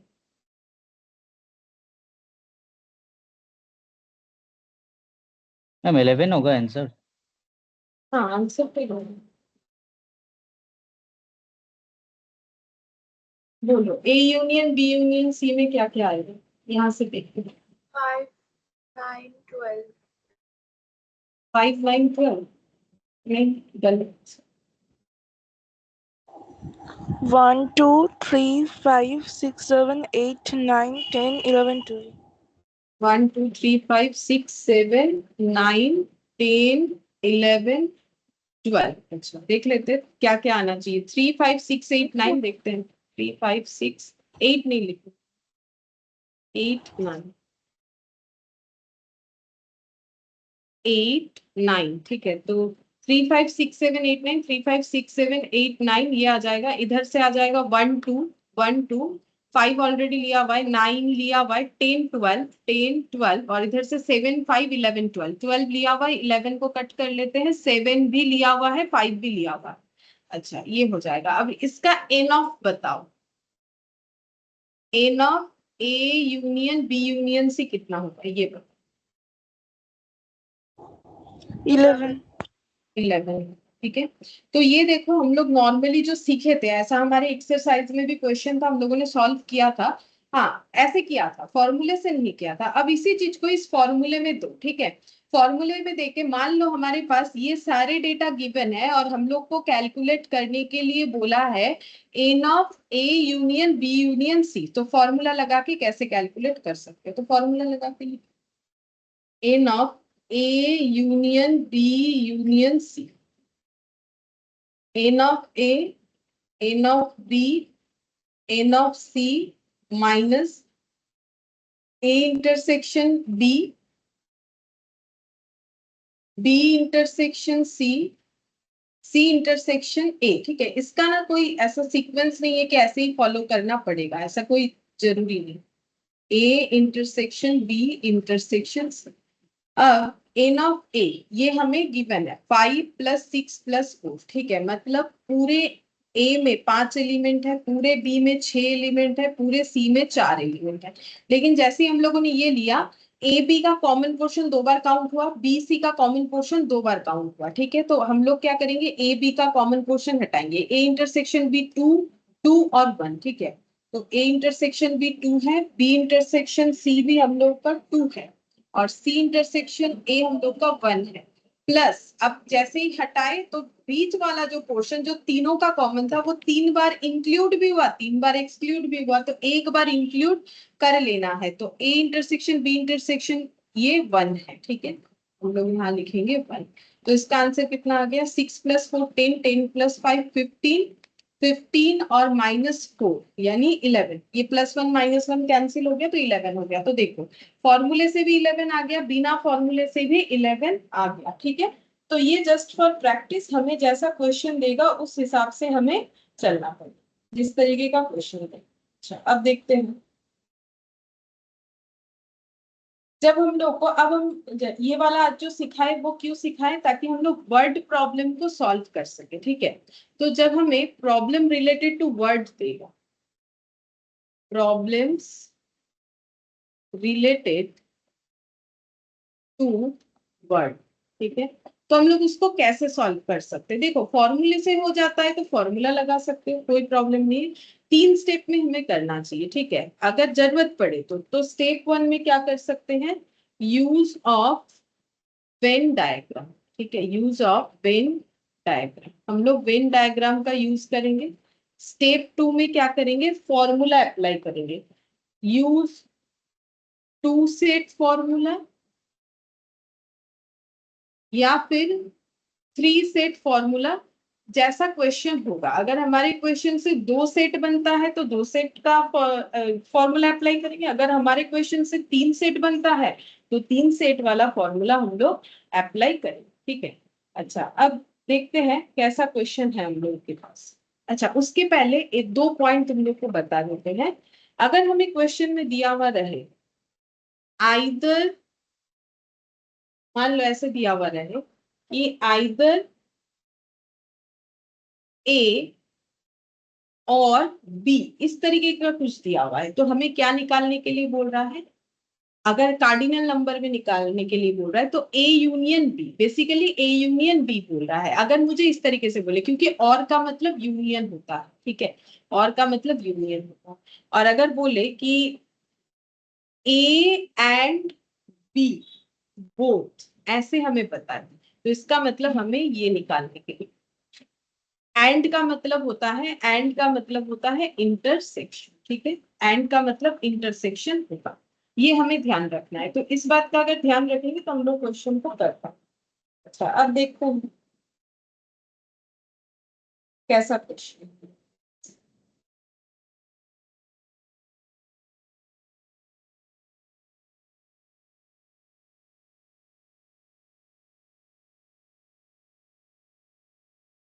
क्वेश्चन ना नीचे की तरफ दिया, ये तो हम लोग का कंप्लीट हो गया था। यहाँ पर रिलेशन फंक्शन दे दिया, वो भी हम लोग करेंगे, लेकिन पहले सेट कंप्लीट कर लेते हैं, उसके बाद ही रिलेशन फंक्शन ये वाला।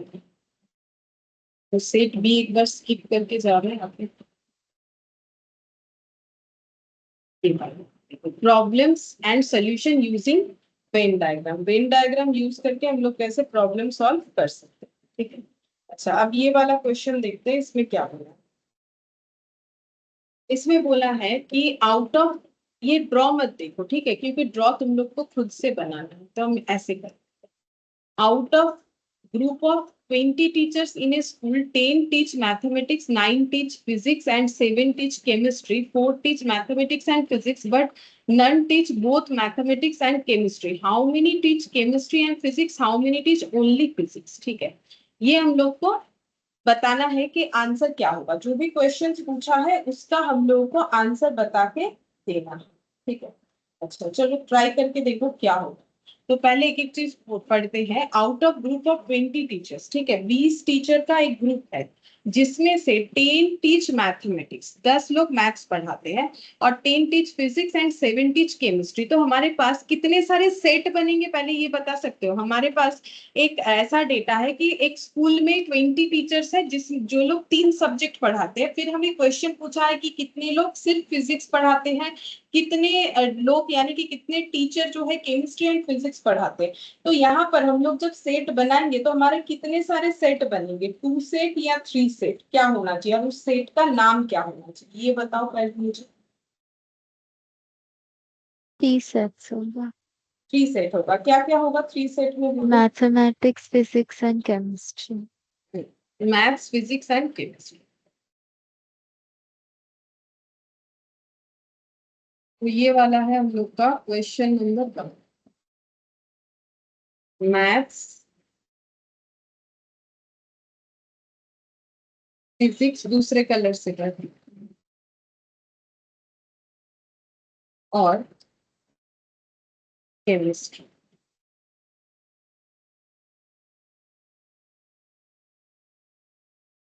अब यहाँ पर बोला है टोटल 20 टीचर्स है, जिसमें से 10 teach mathematics, 9 teach physics and 7 teach chemistry, 4 teach mathematics and physics. तो सबसे पहले वेन डायग्राम में हमें कॉमन पोर्शन को लिख लेना चाहिए ताकि हम लोग क्वेश्चन आसानी से सॉल्व कर सके, ठीक है। तो कॉमन कहाँ पर है, जहां एंड लिखा हुआ है, तो ये वाला पोर्शन हम पहले पिक करते हैं। 4 टीच मैथ्स एंड फिजिक्स ये बोला है, ठीक है। तो 4 कहां पर जाएगा, बोला है 4 टीच मैथ एंड फिजिक्स। तो ये 4 मुझे कहाँ लिखना चाहिए ये बताओ। मैथ और फिजिक्स के बीच में। यहाँ पर 4 आ जाएगा, ठीक है। 4 टीच मैथ्स एंड फिजिक्स। और इसको अगर डिनोट करना है तो कैसे करेंगे, इस नंबर 4 को कैसे डिनोट करेंगे, मतलब अगर लिखना है मुझे तो कैसे करके लिखना पड़ेगा। M intersection P. P. N of M intersection P, जिसका आंसर हम लोग का 4 है। इस तरीके से करें, पहले कॉमन पोर्शन को पुट करोगे तो ही सही से हम लोग डायग्राम बना सकते। But none teach both maths and chemistry, बोल रहा है कि मैथ एंड केमिस्ट्री नहीं पढ़ाते हैं। नन टीच, नन मतलब कोई भी नहीं, नन टीच मैथ एंड बोला है केमिस्ट्री, ठीक है। तो केमिस्ट्री और मैथ पढ़ाते हैं, मतलब एक ऐसा टीचर, एक दो जो भी हो, ऐसा कोई भी टीचर नहीं है जो मैथ्स भी पढ़ाता है केमिस्ट्री भी पढ़ाता है। ये बात का मतलब क्या निकल के आता है, इसका मतलब क्या होता है ये बताओ, नॉर्मली सोच के बताओ ना। N of M intersection C 0 है। हाँ, एम इंटरसेक्शन सी मेरा 0 है, मतलब ऐसे कोई टीचर नहीं है स्कूल में जो कि मैथ्स के साथ साथ केमिस्ट्री भी पढ़ाते हैं। मतलब हम ये बोल सकते हैं एम इंटरसेक्शन सी का वैल्यू मेरा 0 है। एम इंटरसेक्शन सी का वैल्यू मेरा 0 है, ठीक है। अच्छा, अब नेक्स्ट देखते हैं। तो देखो मैंने ये पोर्शन को एक बार सॉल्व कर लिया। जितना कॉमन कॉमन बात बोलेगा ना एंड वाला, तो वो अगर पहले लिख लोगे तो आसानी से सॉल्व होगा। अब इसके आगे तो क्वेश्चन है, लेकिन इसके पहले भी कुछ डेटा है, वो देखते हैं। बोला है कि 10 टीच मैथमेटिक्स, ठीक है, और 9 टीच फिजिक्स और 7 टीच केमिस्ट्री। हम इसको लिख रहे हैं और तुम लोग बताना कि इसको कैसे डिनोट करेंगे। पहले हम लिख रहे हैं 10 टीच मैथ्स, ये लिख रहे हैं। तो पहले हम यहाँ लिखे 10 टीच मैथ्स, यहाँ लिखे 10 टीच मैथ्स। इसको कैसे डिनोट करोगे, अगर इसको डिनोट एन ऑफ कर एम। लो, एन ऑफ एम, ये एन ऑफ एम मेरा 10 है। अब एन ऑफ एम 10 का मतलब ड्रॉ में कौन सा पोर्शन मेरा 10 है बता सकते हो, ये पूरा व्हाइट वाला सर्कल, ये जितना व्हाइट सर्कल है वो पूरा मेरा कितना है, 10 है, ठीक है। वो पूरा पोर्शन मेरा 10 है। अच्छा, अब यहाँ पर मुझे एक चीज बताओ कि अगर मेरा ये पूरा व्हाइट सर्कल 10 है, जिसमें से मुझे ये वाला पोर्शन, लेकिन मुझे अभी तक पता नहीं है ये वाला, ये इंटरसेक्शन वाला पता नहीं, चलो फिर आगे थोड़ा और लिख लेते फिर हम बताते हैं। फिर बोल रहा है 9 टीच फिजिक्स, चलो 9 टीच फिजिक्स। तो इसको कैसे डिनोट करोगे, फिर हम लोग लिखते हैं एन ऑफ पी 9। और ये 9 का मतलब ये पूरा जो ब्लू वाला सर्कल है ये पूरा मिला के 9 होता है। और एक हमें बताया information 7 teach chemistry, 7 teach chemistry. तो इसका मतलब एन ऑफ सी जो है वो हम लोग का 7 है, ठीक है। अब क्वेश्चन क्या पूछा है, पूछा है कि how many teach chemistry and physics, मतलब मुझे कौन सा पोर्शन का आंसर निकालने बोला है, how many teach chemistry and physics. तो उसको कैसे दिखाएंगे, हमें क्या पूछा है, एन ऑफ क्या पूछा है, केमिस्ट्री एंड फिजिक्स को कैसे लिखे। P intersection C. हाँ, नो, P इंटरसेक्शन सी या C इंटरसेक्शन P, कुछ भी लिख सकते हो। ये कितना होगा, ये क्वेश्चन में पूछा है। और एक क्वेश्चन पूछा है how many teach only physics, ठीक है। हमें ये पूछा है नंबर ऑफ टीचर्स ओनली, हम यहाँ पर लिख देते हैं ओनली फिजिक्स, ये हमें पूछा, ये दो चीज हमें पूछा है। और देखो थोड़ा थोड़ा ड्रॉ हम लोगों ने रेडी कर लिया है। अगर हमें पूछा है यहाँ पर कि सी इंटरसेक्शन पी कितने लोग हैं, तो सी इंटरसेक्शन पी मतलब कौन सा पोर्शन, ये वाला पोर्शन, ठीक है। ये वाला पोर्शन हमें पूछा है कितना होगा, तो ये हम x लिख देते हैं। मुझे नहीं पता कि ये वाला पोर्शन कितना होगा, हम ड्रॉ से ही पूरा बताते हैं। देखो कैसे ड्रॉ से ही बता सकते। अच्छा अब देखो नेक्स्ट यहाँ मैम पर, मैम और एक चीज, A union B union C, मतलब वही 20। हाँ वो भी दिया हुआ है तीनों का, मतलब एम पी और सी, ठीक है। मतलब टोटल टीचर अगर 20 है तो 20 टीचर में से सभी कोई कुछ ना कुछ तो पढ़ाते ही है। तो हमें और एक चीज भी दिया हुआ है, एन ऑफ, कहाँ लिखे इसको, चलो नीचे ही लिख लेते हैं, n of P union C union M, ठीक है। ये आगे पीछे लिखने से कोई फर्क नहीं पड़ेगा, जैसा लिखना चाहो लिख सकते हो। मैथ्स, केमिस्ट्री और फिजिक्स तीनों चीज मिलके, मतलब तीनों चीजों के लिए 20 टीचर्स अवेलेबल है। तो ये पूरा जो सर्कल है, सर्कल में सारे एलिमेंट्स को ऐड करने से 20 आना चाहिए, ठीक है। अच्छा अब यहाँ पर इसको कैसे कैलकुलेट करेंगे। अब देखो हम लोग का ना ये वाला पोर्शन हमें नहीं पता कि इसका आंसर क्या होगा, क्योंकि हम लोग को ये नहीं पता कि तीनों चीज पढ़ाते ऐसे कोई टीचर है कि नहीं, क्योंकि हमारे पास ना ऐसा कोई डेटा नहीं है जिससे ये पता चले कि ऐसे कोई टीचर है जो कि तीनों चीज पढ़ाते, ना तो हमें ऐसा कोई आंसर पूछा है। तो इस जगह को हम लोग एक बार इस केस में ब्लैंक मानेंगे, क्योंकि हमारे पास इसका कोई डेटा नहीं है। अब हम लोग धीरे धीरे इसको कंप्लीट करते हैं। जैसे देखो टोटल मैथ्स पढ़ाते हैं 10 टीचर, ठीक है। जिसमें से 4 टीचर ऐसे हैं जो कि फिजिक्स भी पढ़ाते हैं और 0 टीचर ऐसे हैं जो कि केमिस्ट्री पढ़ाते हैं। तो ओनली मैथ्स पढ़ाते हैं कितने टीचर हैं बताओ। 6। मेरा कहने का, हाँ ये देखो सर्कल है व्हाइट वाला, इसका वैल्यू मेरा 10 है, इसका इस पोर्शन का वैल्यू 4 है, इस पोर्शन का वैल्यू 0 है, ये भी 0 है। तो बाकी बचा हुआ अमाउंट कितना होगा, 10 माइनस, ऐसे कर दो 10 माइनस 4, और -0 भी चाहो तो लिख सकते हो, बाकी 0 लिखने का तो कोई वैल्यू है नहीं, तो यहाँ पर कितना आ जाएगा 6, ठीक है। ओनली मैथ 6 हो गया। सेम तरीके से ये जो पूरा ब्लू सर्कल है इसका वैल्यू हम लोग का 9 है, तो 4 प्लस दिस वन और ये मिला के 9 होगा। तो यहाँ का वैल्यू कितना है, ये टोटल मिला के 9 है, तो यहाँ का वैल्यू कितना लिखो। ये पूरा ब्लू वाला सर्कल अगर, हाँ 5 माइनस 6। 5 5, तो x को नहीं लिखोगे, 5 माइनस x मैम। हाँ 9 माइनस 4 माइनस एक्स ऐसे लिखो तो गलत नहीं होगा, मतलब 5 माइनस एक्स, बेसिकली इसको हम लोग बोलेंगे 5 माइनस एक्स, एक्स भी तो लिखना पड़ेगा। और ये जो पूरा येलो वाला सर्कल है केमिस्ट्री, उसका वैल्यू 7 है, जिसका ये पोर्शन 0, ये भी 0, ये x है, तो ये बाकी बचा हुआ वैल्यू कितना होगा। अगर ये पूरा 7 है तो इसका इतना इतना इतना पता चल गया, तो ये जो बाकी बचा हुआ जगह 7 है ये माइनस कितना, x। 7 माइनस एक्स ये होगा, ठीक है। 7 माइनस एक्स, इतना जो है हमारा कंप्लीट हुआ, इतना समझ में आना चाहिए, ठीक है। इतना क्लियरली समझ में आना चाहिए। हम फिर से एक बार बता देते हैं, जैसा हमें क्वेश्चन दिया था हम लोगों ने वैसा ही किया। बोला है कि टोटल 10 लोग मैथ्स पढ़ाते हैं, तो जो व्हाइट वाला सर्कल है वो हमारा 10 बताता है। देखो हम सर्कल से भी डिनोट कर देते हैं, व्हाइट वाला सर्कल हमें पूरा वैल्यू 10 बताता है, फिजिक्स वाला सर्कल हमें पूरा वैल्यू 9 बताता है, और जो येलो वाला सर्कल है वो हमारा पूरा केमिस्ट्री का वैल्यू हमें बता रहा है, ठीक है। लेकिन ये तो हो गया टोटल टीचर जो मैथ्स पढ़ाते हैं, लेकिन हो सकता है वो उसके साथ साथ कुछ और भी पढ़ाते हैं। तो ऐसे टीचर है जो मैथ्स के टीचर है, वो फिजिक्स भी पढ़ाते हैं, केमिस्ट्री भी पढ़ाते हैं। तो मैथ्स फिजिक्स में कॉमन 4 टीचर है, मैथ्स केमिस्ट्री में कॉमन जो है वो 0 है, नहीं पढ़ाते, 0 है, ये हमें क्लियरली बता दिया। और तीनों ही पढ़ाते हैं, ऐसे कोई टीचर के बारे में हमें ना तो क्वेश्चन बताए ना तो क्वेश्चन पूछा है, मतलब ऐसे कोई टीचर नहीं होंगे जो कि तीनों चीज पढ़ाते हैं। फिर हम लोगों ने क्या किया, यहाँ से वैल्यू को देखते हुए इसको कैलकुलेट कर लिया, ठीक है। कि अगर मेरा ये सर्कल का पूरा वैल्यू मेरा अगर 10 है तो ये 4 है, ये 0 है, ये 0 है, तो ये कितना होगा 10 माइनस 4 माइनस 0 माइनस, चाहो तो और एक बार 0 कर सकते हो, ठीक है। ये अगर 0, क्योंकि मैंने इसको डैश लिखा है तो इसको मैंने कहीं कंसीडर नहीं किया हुआ है। जैसे ये पूरा मेरा 9 है तो 9 माइनस 4 माइनस एक्स, अगर ये पूरा मेरा 7 है तो 7 माइनस एक्स माइनस 0 चाहो तो लिख दो, क्योंकि मैंने बाकी जगह पे लिखा है तो बिना कंफ्यूजन के यहाँ भी 0 लिख सकते हैं, तो 7 माइनस एक्स, ठीक है। अब ये मैंने डैश लिखा है तो नहीं लिखा, अगर तुम लोग इसको 0 लिखोगे तो यहाँ एक बार -0 -0 -0 अपने समझने के लिए लगा सकते हो।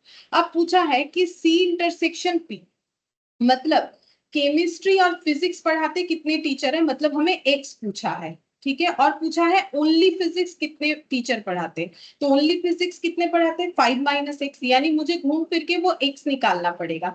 अब मुझे क्या करना चाहिए, 3 सेट वाला फॉर्मूला यूज करना चाहिए, वो तो मुझे पता है क्या होता है, आज ही सीखा हम लोगों ने। P union C union M, इसका वैल्यू कैसे लिखोगे, n of P n of C, formula लिखना पड़ेगा n of M minus n of M P intersection C minus n of C intersection M minus n of C intersection M intersection नहीं PC व CM व MP, मतलब P intersection plus कर देंगे जो common point है n of P intersection C intersection. अच्छा, P union C union M हमें 20 बताया है, n ऑफ P हमें पता है, देखो n ऑफ P 9 है, n ऑफ M C जो है 7 है और M जो है वो 10 है, ठीक है। अब minus n of P intersection C, बोलो कितना लिखोगे, P इंटरसेक्शन C का वैल्यू कितना है, P इंटरसेक्शन C मतलब ये वाला पोर्शन, तो ये वाला पोर्शन का वैल्यू देख के बताओ कितना है, यहाँ एक जीरो, यहाँ एक, हाँ एक्स, सिर्फ एक्स है ना। अच्छा, अब C इंटरसेक्शन M बताओ, C इंटरसेक्शन M का वैल्यू कितना है, C इंटरसेक्शन M मतलब ये वाला, बोलो कितना है, ये तो दिख रहा है जीरो। ऐसे कोई टीचर नहीं है जो मैथ्स के साथ केमिस्ट्री ड्रॉ भी जीरो बोल रहा है, डेटा भी जीरो बोल रहा है, तो ये हो गया zero. P intersection M, P intersection M मतलब ये वाला, बोलो कितना हो, और प्लस तीनों का कॉमन, तीनों का कॉमन क्या है, यहाँ डैश लिख रखा है, बोलो तीनों का कॉमन जीरो, ऐसा कोई है नहीं जो सारी चीजों को पढ़ाता है। इसको सॉल्व करोगे तो x आ जाएगा, अब इसको सॉल्व करो तो ये कितना हो गया 10 माइनस 4 यानी कि 6, 6 प्लस 7 13, 13 प्लस 9 22, ठीक है, और इधर हो गया 20, तो कितना हो जा रहा है 2 हो रहा है, ठीक है, x का वैल्यू 2 आ रहा है, ये देखो ये 20 है, इधर हो रहा है 22 माइनस एक्स, तो यहाँ पर सॉल्व करो 20 minus 22 minus of x minus 2 equal minus x, x equal to 2, तो x का आंसर आ गया। हम लोगों ने x क्या माना था, C इंटरसेक्शन P, इसको हम लोगों ने x माना, तो केमिस्ट्री फिजिक्स दोनों चीज पढ़ाते हैं, ऐसे 2 टीचर हैं। अब मुझे बताओ ओनली फिजिक्स कितने टीचर पढ़ाते हैं, अपने ड्रॉ को कॉपी में देख के मुझे बताओ। मुझे x का वैल्यू पता चल गया है, अब इस ड्रॉ में अगर x का वैल्यू पुट कर देते हैं, ये 2 है, ओनली फिजिक्स पढ़ाते हैं वो कितने लोग हैं, तो यहाँ पर जो वैल्यू है उसमें पुट करोगे तो पता चल जाएगा। बोलो कौन से वैल्यू पे, कितने वैल्यू पे मुझे x का वैल्यू पुट करना पड़ेगा, या फिर कौन सा आंसर होगा, 5 minus 2. 5 माइनस 2, ये रहा ओनली फिजिक्स, ये तो पूछ के ही तुम लोगों से मैंने निकाला हुआ है, ओनली फिजिक्स ये वाला, तो 5 माइनस एक्स यानी 5 माइनस,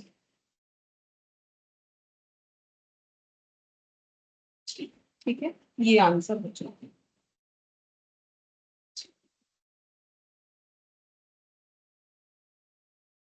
नेक्स्ट क्वेश्चन देखिए, ये वाला बोल रहा है a survey shows that 74% of the Indian like grapes whereas 68% banana, what percentage of Indian like both grapes and banana, ठीक है, तो देखो क्या, तो यहाँ पर पहले बोलो कितने सारे सेट बनने चाहिए,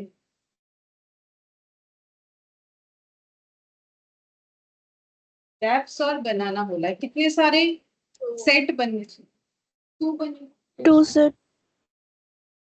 एक जी के लिए एक बी के लिए।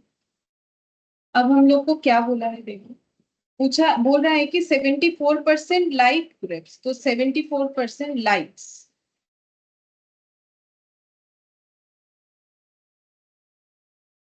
74%, तो ये इसको कैसे डिनोट करोगे तुम, एन ऑफ कितने से डिनोट करोगे, एन ऑफ क्या लिखोगे, सोचो, और एक है 68% बनाना, इसको क्या लिखोगे, N of G, N of B. N of G और एन ऑफ बी सही है। एन ऑफ जी 74% है, एन ऑफ बी 68%। ठीक है, तो एन ऑफ जी का मतलब ये पूरा सर्कल, हम दो सर्कल को ना दो अलग अलग कलर से बना रहे हैं।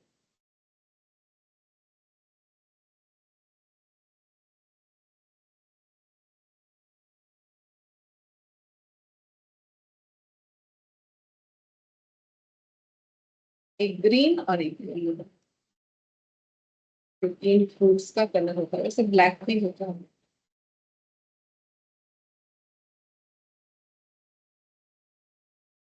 ये बी और ये जी। अच्छा, जब 74% का बात हो रहा है तो कौन सा पोर्शन का बात हो रहा है, क्या पूरा ग्रीन या फिर कुछ और, ये बताओ। जब 74% का बात हो रहा है तो ये ड्रॉ के हिसाब से कितने पूरा पोर्शन का ग्रीन। बात, पूरा ग्रीन वाला। ठीक है, और जब ये 68% का बात हो रहा है तो पूरा ये येलो वाले का बात। ठीक है, अच्छा अब हम लोग को पूछा क्या है, ये तो हमें पता चल गया। अब हम लोग को पूछा है लाइक बोथ। ठीक है, लाइक बोथ हमें ये पूछा है कि लाइक बोथ ऐसे कितने लोग, तो उसको कैसे डिनोट करोगे, एन ऑफ क्या दिखाओगे, एंड बोला है वो मैंने पहले ही तुम लोग को देखो स्टार्टिंग में ही बताया, जब एंड बोलता है तो हमारा क्या relation, G intersection B. G intersection B. ये कितना है ये हमें पूछ रखा है। ठीक है, अच्छा तो ये पूरा अगर ग्रीन वाला पोर्शन हम लोग का 74% है, 74% में ये पूरा ग्रीन पोर्शन आता है, और 68% में पूरा हम लोग का ये वाला पोर्शन आता है। हम लोग को कौन सा पोर्शन पूछ रहा है, फिर ड्रॉ के हिसाब से अगर दिखाए तो बोल रहा है ये वाला पोर्शन, ये वाले पोर्शन का वैल्यू बताओ, क्योंकि यही हम लोग का जी इंटरसेक्शन। ठीक है, अच्छा तो इसको कैसे निकालोगे, तो तुम लोग इसका फॉर्मूला लगाओ, सेट जो है टू वाला, पहले तो वेन डायग्राम ड्रॉ कर लिया, अब सेट टू का फॉर्मूला लगा के बता सकते हो कितना होगा। दो सेट ऑपरेशंस का मतलब n of G union B करेंगे, union B. N of G n of G plus N of B minus intersection. अब जो भी वैल्यू पता है वो पुट कर देना। जी है हम लोग का 74%, एन है हम लोग का 68%। अब क्या दो वैल्यू अननोन लग रहा है तुम लोग को, एक ही अननोन है, एक बता सकते हो। तो पूरा अगर ये परसेंटेज में बता रखा है कि ये सर्कल 74% है, ये सर्कल 68% है, तो दोनों सर्कल मिला के टोटल परसेंटेज कितना होता है, 100. 74 प्लस 68। 100। टोटल परसेंटेज हमेशा 100 होता है। देखो ये दोनों सर्कल मिला के हमारा एज्यूम कितना होना चाहिए, 100% होना चाहिए। ठीक है, दोनों का मिला के अब देखो कितना आ रहा है,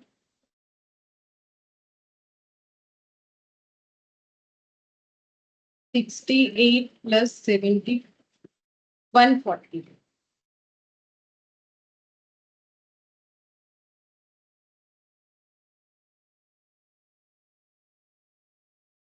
142% माइनस 100% यानी 42%।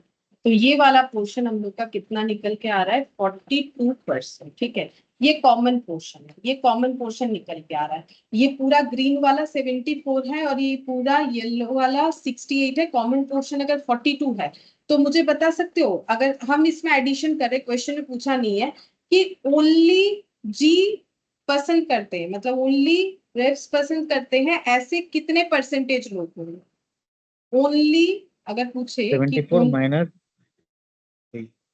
42। 74 माइनस 42% करने से पता चल जाएगा जितना। और अगर पूछा जाए कि ओनली बी सिर्फ बनाना पसंद करते हैं, ऐसे कितने लोग, 26। 68 माइनस 42 कर दोगे, कॉमन पोर्शन को हटा दोगे तो कितना हो जाएगा, 26%। ठीक है, तो एक्चुअली अगर ये पूरा ग्रीन का वैल्यू है 70%, लेकिन अगर सिर्फ 74%, अगर सिर्फ ये वाला पोर्शन मुझे निकालने बोले तो वो हो जाता है 74 माइनस 42 करने से जितना आएगा उतना। ठीक है, तो ये इस तरीके से कैलकुलेट। अच्छा अब नेक्स्ट देखते हैं ये वाला। ये काफी अच्छा है question. In A class 60 students 40 student like maths, 36 like science, 24 like both subject. Find the number of students who like this. ठीक है, इतने सारे क्वेश्चन पूछे हैं। तो सबसे पहले मुझे बताओ कि 40 स्टूडेंट्स लाइक मैथ्स, इसको हम लोग कैसे बताएंगे? एन ऑफ, कैसे बताएंगे? M. एम, ठीक है। इसको हम लोग बोलेंगे एन ऑफ एस। इसको हम लोग बोलेंगे, इसको क्या बोलेंगे? 24 लाइक बोथ द सब्जेक्ट। तो क्या हो जाएगा? M M intersection S. M intersection, ऐसे लिखो पहले तुम लोग, फिर ड्रॉ करेंगे, ठीक है? फिर ड्रॉ करेंगे।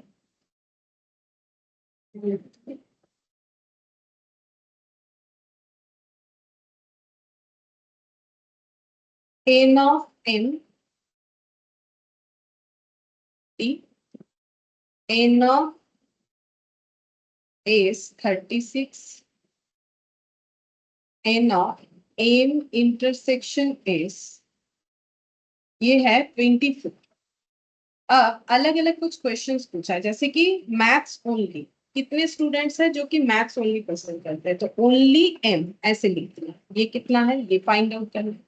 सेकेंड क्वेश्चन साइंस ओनली, मतलब इसके बाद हमें ये पूछा है एन ऑफ ओनली एस, ये हमें फाइंड आउट करके बताना है। थर्ड क्वेश्चन में हमें पूछा है आइदर मैथ्स और साइंस, तो इसको कैसे लिखेंगे बोलो? तो आइदर मैथ्स और साइंस को कैसे लिखेंगे? क्वेश्चन दिया ना आइदर मैथ्स और साइंस, तो इसको कैसे लिखेंगे? N of M union S. M union S, ये पूछा है क्योंकि मैंने स्टार्टिंग में ही बताया आइदर और या फिर और, तो वो हम लोग का हो जाता है यूनियन। और नाइदर मैथ्स नॉर साइंस, इसको कैसे दिखाओगे?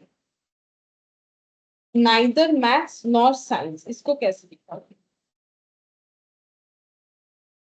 लिख के दिखा सकते हो, लेकिन अगर डिनोट करना है तो कैसे डिनोट करोगे? ना मैथ पढ़ाते हैं, ना तो सॉरी, ना मैथ्स पसंद करते हैं, ना तो साइंस पसंद करते हैं। इसको कैसे दिखाएंगे? अगर इसमें हमें डिनोट करके दिखाना हो, मान लो ये क्वेश्चन नहीं बोल के हमें कुछ नोटेशन के साथ दिखा देता, तो वो कैसे दिखाए? इसका कंप्लीमेंट होता, बोलो होगा कि नहीं? क्योंकि हमें बोला है ना तो मैथ्स पसंद है ना तो साइंस पसंद है, तो मैथ्स और साइंस दोनों में से कुछ ना कुछ पसंद जिनको है, उनमें से अगर हम लोग मतलब टोटल में से अगर जिनको दोनों में से कुछ भी पसंद है वो हटा देते हैं, तो हम लोग का वो क्या आ जाएगा? मैथ्स यूनियन साइंस का होल कंप्लीमेंट। अभी ड्रॉ करने से ये क्लियर हो जाएगा। मुझे पता है तुम लोग को ये तीनों चीज समझ में आए, ये भी आना चाहिए, इसी वजह से मैंने वेन डायग्राम सिखाया। फिर भी अगर नहीं आ रहा है तो अभी इसको ड्रॉ करोगे तो समझ में आ जाएगा। अब इस चीज को हम ड्रॉ करके बताएंगे। तो पहले वेन डायग्राम में ड्रॉ करेंगे, हमारे लिए दो सेट होना चाहिए, एक एम और एक एस। हम दो सेट बनाएंगे, एक मैथ्स का और एक साइंस का, और एक साइंस। ठीक है, अच्छा सबसे पहले मुझे कॉमन डेटा पुट कर देना चाहिए। कॉमन डेटा है 24, तो 24 को हम लोग कहाँ लिखेंगे? यहाँ। दोनों चीजों को पसंद करते हैं ऐसे 24। बोल रहे हैं कि टोटल मैथ्स पसंद करते हैं ऐसे 40 स्टूडेंट्स है, मतलब ये पूरे व्हाइट सर्कल का वैल्यू 40 है, लेकिन मुझे कॉमन वैल्यू पता है 24 है। तो सिर्फ व्हाइट पोर्शन, मतलब सिर्फ मैथ्स का पोर्शन कितना निकल के आया? लोगों ने भी डेटा लिखा होगा। Total n of M 40, 16 40 minus कितना होगा? Ma'am 40 minus 24 16। ये हो जाएगा 16। ठीक है, सेम तरीके से इधर देखो, एन ऑफ एस 36 बताया, मतलब टोटल ये ब्लू वाले का वैल्यू 36 है, मतलब साइंस पसंद करते 36 लोग हैं, लेकिन उनमें से कुछ ऐसे लोग हैं जो कि मैथ्स भी पसंद करते हैं, तो सिर्फ साइंस पसंद करते हैं ऐसे कितने लोग हो जाएंगे?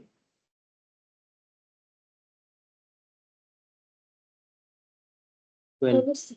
12, 36 माइनस 20, तो यहाँ पर हो गया 12। ठीक है, अच्छा अब नेक्स्ट हमें यहाँ पर बताया है कि ओनली मैथ्स। बोलो ओनली मैथ्स का आंसर आ गया, तुम लोग का पहला आंसर मिल गया। ओनली मैथ्स पसंद करते हैं कितने लोग, बताओ? मैथ्स ओनली का आंसर, पहला क्वेश्चन 16. 16। ठीक है, मैथ्स ओनली का आंसर 16 है। फिर पूछा था साइंस ओनली, बोलो इसका आंसर? 12. ठीक है। अच्छा, फिर थर्ड पूछा था आइदर मैथ्स और साइंस। ठीक है, इसको तुम लोग फॉर्मूले में डाल के भी कर सकते हो, लेकिन अगर ड्रॉ देख के समझ में आ रहा है तो मुझे वो बताओ। मतलब ऐसे स्टूडेंट्स जिनको या तो मैथ पसंद है या तो साइंस पसंद है, ऐसे कितने स्टूडेंट?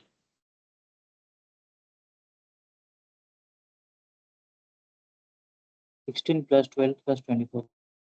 16 प्लस 12 प्लस 24 यानी कितना हो जाएगा? 52।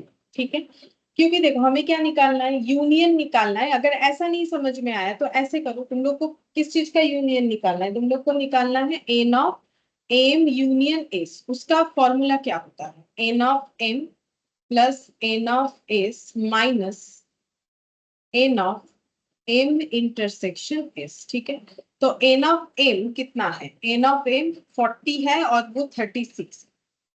ये देखो 40 है, ये 36 है। अब जैसे ये दोनों को लिया तो 24 दो बार काउंट हो गया, 24 को हटा दो तो 40 प्लस 36 माइनस 24, 40 प्लस 36 माइनस 24, 52। और देखो लॉजिकली समझो, बोला है कि आइदर मैथ्स और साइंस, मतलब ये जो है ये ओनली मैथ्स, ये जो है ओनली साइंस, और ये है बोथ मैथ एंड साइंस। तो ये स्टूडेंट्स जो है वो या तो मैथ्स या साइंस में से कुछ पसंद करते हैं। क्या करते हैं? मैथ। ये जो स्टूडेंट है मैथ या साइंस में से कुछ तो पसंद करते हैं। क्या पसंद करते हैं? साइंस। ये जो स्टूडेंट्स है वो मैथ एंड साइंस दोनों पसंद करते हैं। तो ये तीनों कैटेगरी आइदर मैथ्स और साइंस को जो है सेटिस्फाई करता है। ठीक है, तो ये आंसर आ गया।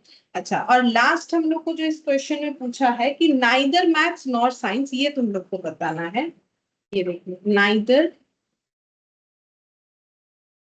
मैथ नॉर साइंस, ना तो मैथ पसंद करते हैं ना तो साइंस। मतलब ये पूरे सर्कल के अंदर जो भी डेटा दिया हुआ है इसके बाहर जो पढ़ते हैं। ठीक है, मतलब ये पूरे सर्कल के अंदर जो है वो कैसे स्टूडेंट है, या तो मैथ पसंद करते हैं सिर्फ, या तो दोनों पसंद करते हैं, या तो सिर्फ साइंस पसंद करते हैं, ऐसे स्टूडेंट है। मुझे वो डेटा निकालना है जो कि इस सर्कल के अंदर नहीं आते हैं, मतलब यूनिवर्स में है लेकिन इसमें नहीं है।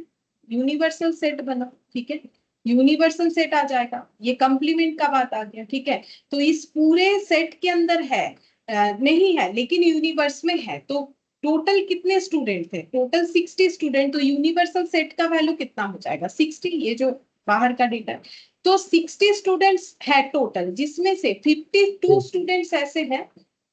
हाँ बोलो कितना है आंसर? 8. 8। ठीक है, जिसमें से 52 स्टूडेंट ऐसे हैं जो कि कुछ ना कुछ तो पसंद करते ही हैं। ठीक है, ये देखो जो सर्कल के अंदर बिलोंग करते हैं। तो 60 में से 52 को हटा दो तो कितना आंसर आ जाएगा?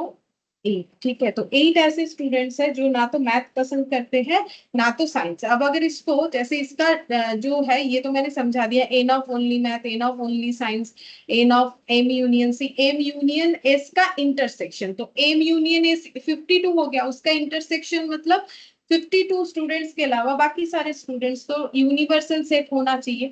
तो अगर इसको लिखते हो ऐसे करके, एम यूनियन एस का कंप्लीमेंट वो ऐसे आता है, universal set N of S minus हो जाएगा N of M union S. लेकिन इतना फॉर्मूले में हम जाना नहीं चाहते, इसीलिए हम तुम लोगों को क्या कर रहे हैं ना, डायग्राम से समझा रहे। इतना फॉर्मूले में हम जाएंगे तो फिर क्या है, ज्यादा दिक्कत होगा फॉर्मूला याद रखने में।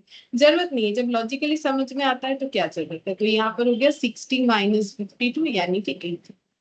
फॉर्मूला थोड़ा बहुत प्रोबेबिलिटी में याद करना पड़ेगा, उतना ही काफी है। अभी से लोड लेने का जरूरत नहीं है, जिसपे बिना फॉर्मूले के हो जाएगा, बिना फॉर्मूले के तो थर्ड वाला भी हो गया। ये कंप्लीट है। अब हम लोग एक्सरसाइज के क्वेश्चन में आते हैं। वहां 2 या 3 ऐसा क्वेश्चन है 7C का, 7C का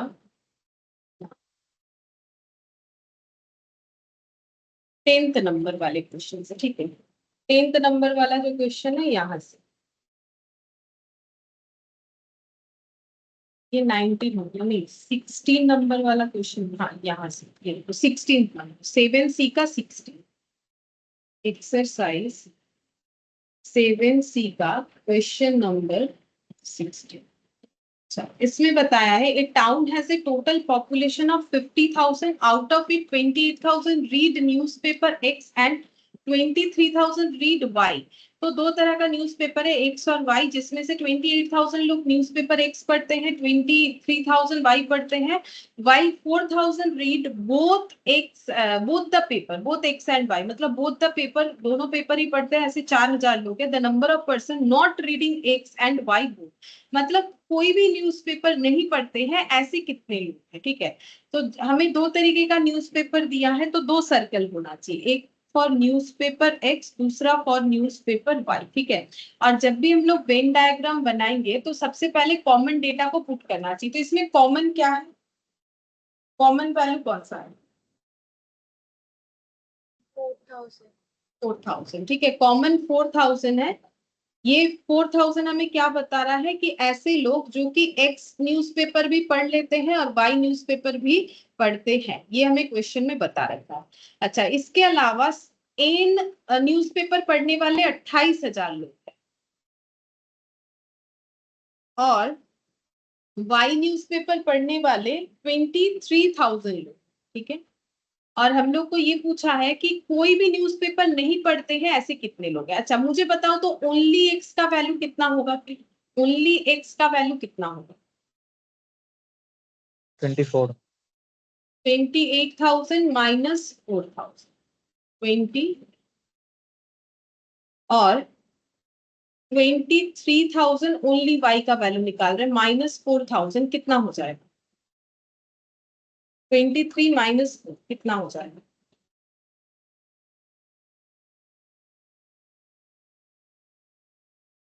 19,000, ठीक है। अच्छा, अब यानी कि हम लोग के टोटल ऐसे लोग हैं जो कि एक्स न्यूज़पेपर सिर्फ एक्स पढ़ते हैं 24,000, सिर्फ वाई पढ़ते हैं 19,000, 4,000 ऐसे लोग हैं जो कि दोनों ही न्यूज़पेपर पढ़ते हैं। तो टोटल न्यूज़पेपर पढ़ने वाले कितने हो गए? ये और ये तीनों को ऐड करने से हमें जितना मिलेगा उससे ये पता चल जाएगा ऐसे लोग जो कोई ना कोई न्यूज़पेपर पढ़ते ही है। तो टोटल करने से कितना आ रहा है?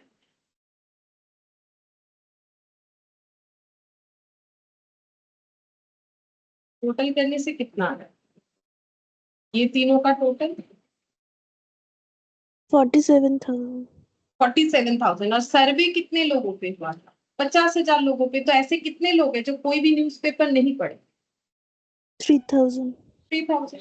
अच्छा, पूरा सर्वे जो हुआ है वही मेरा यूनिवर्सल सेट है। पूरा सर्वे जो है वो हम लोग का 50,000 लोगों, 50,000 लोगों में इतने लोग जो है कुछ ना कुछ तो पढ़ते ही हैं, तो बाकी लोग जो है कुछ नहीं पढ़ते होंगे। और अगर किसी को फॉर्मूले से ही करना है तो भी कर सकते हैं। दो सेट का है तो दो सेट का formula X union Y equal n of x plus n of y minus n of x intersection y, ठीक है। वैल्यू पुट कर दें, x यूनियन y हमें फाइंड आउट करना है। n of x गिवन है क्वेश्चन में 28,000, n of y गिवन है क्वेश्चन में 23,000, ये हो गया 4,000। तो n of x union y ये हम लोग का कितना निकल के आएगा? 47। चेक करके देख सकते हैं, जो ये तीनों का टोटल है वही है, क्योंकि ये तीनों में हम लोग कैसे काउंट कर रहे हैं? Only X, only Y and common portion. तो कॉमन को दो बार काउंट करने से ही तो ये देखो ना, ये 28 होता है, ठीक है। फिर इसमें ये दोनों का ऐड करने से 23 होता है, उसमें से हम लोग एक बार 4,000 हटाएंगे, हट गया, कितना आ गया? 47। अब मुझे पूछा है ऐसे कितने लोग हैं जो कुछ भी नहीं पढ़ते। टोटल 50,000 लोगों पे सर्वे हुआ है, तो 47,000 ऐसे लोग हैं जो एक्स या वाई दोनों में से कुछ ना कुछ तो पढ़ते ही है। तो n of neither read x nor y ये हो जाएगा 50,000 माइनस 47,000, यानी कि 3,000 ऐसे हो जाएंगे जो कुछ भी नहीं पढ़ते हैं। तो ये हो जाएगा हम लोग का ऑप्शन बी। ये ऑप्शन बी से आंसर।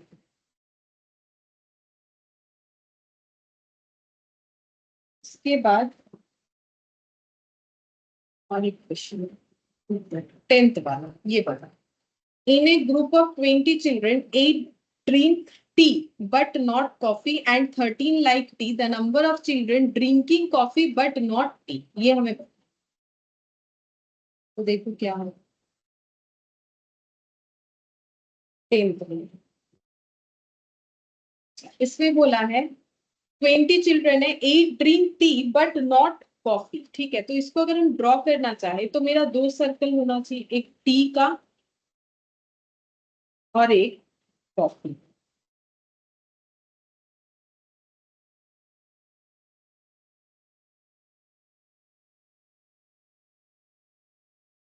एक टी का और एक हो गया हम लोग का कॉफी का। ठीक है, अच्छा 8 drink tea but not coffee, ये कहाँ पुट करना चाहिए? 8 ये बोला है, देखो हम लिख देते हैं 8 drink tea but not coffee. इसको अगर हम बोले एक लैंग्वेज में बताओ तो क्या बोलोगे? या फिर यहाँ बताओ कहाँ दिखाना चाहिए? कोई भी एक ऑप्शन जो तुम लोग आंसर दे सकते। 8 drink tea but not coffee, इसका मतलब किनको डिनोट? 8 होगा। एन ऑफ टी 8 हो। एन ऑफ टी का मतलब पूरा ये सर्कल, तो ये पूरे सर्कल में तो हमारे पास ये भी आ जाता है जो कॉफी पीते हैं, मैम लेकिन बोला माइनस करके वहाँ 8 होगा। मतलब इसको बोले क्या इसको हम लोग ओनली टी नहीं बोल सकते? पहले बोलो, क्या ये बोल सकते हैं only tea? Ma'am N of T minus intersection tea और कॉफी का। हाँ, तो इसका मतलब ओनली टी हुआ कि नहीं? ओनली टी तो yes ma'am. Only tea, N of only tea, क्योंकि बोला है टी बट नॉट कॉफी। 8 मतलब ये जो पोर्शन है ये वाला 8 है, ये जो पोर्शन मतलब ये जो पोर्शन है ये 8। तो क्वेश्चन का लैंग्वेज पढ़ के समझना। फिर यहाँ पर बोला है, फिर बोला है ना 13 लाइक टी, तो ये क्या होगा बताओ? 13 लाइक टी, इसका मतलब एन ऑफ टी। इसको हम लोग कैसे डिनोट करें? एन ऑफ टी, ये एन हो ऑफ गया टी 13। मतलब ये, हाँ, ये पूरा सर्कल का वैल्यू कितना हो जाएगा? ये पूरे सर्कल का वैल्यू कितना हो रहा है? 13।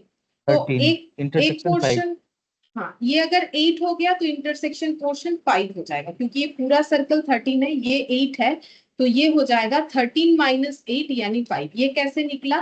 13 माइनस 8 यानी 5 करके निकला। यहाँ अंदर जगह नहीं होगा ना, तो इसलिए मैंने बाहर लिखा है, क्योंकि ये पूरा सर्कल 13 है। ठीक है, जिसमें से सिर्फ ये वाला पोर्शन 8 है, तो ये वाला 5 हो गया। अच्छा, अब हमें यहाँ पर और क्या बोला है? The number of children drinking coffee but not T. अब हमें पूछा है number of children drinking tea but not coffee, इसका मतलब ओनली कॉफी।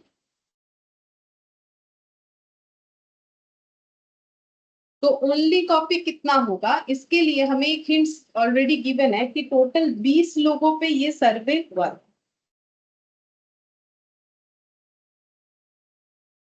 तो बोलो क्या आंसर होगा? 7। 7। आंसर इसका 7 है। ठीक है, अच्छा, तो यहाँ पर ऐसे करके देखो, N of T union C, N of T plus N of C minus N of T intersection C. ठीक है, तो एन ऑफ टी कितना आया? 13। एन ऑफ सी हमें नहीं पता था। ठीक है, एन ऑफ सी हमें नहीं पता था। टी इंटरसेक्शन सी ये 5 हम लोगों ने फाइंड आउट कर लिया। और यूनियन कितना था? यूनियन हम लोग का 20 था, क्योंकि टोटल 20 लोगों पे हम लोगों ने सर्वे किया। तो 20 और ये हो जाएगा -7, तो एन ऑफ सी हो जाएगा 30। ठीक है, सिर्फ कॉफी पसंद करते हैं कितने लोग? 13 लोग।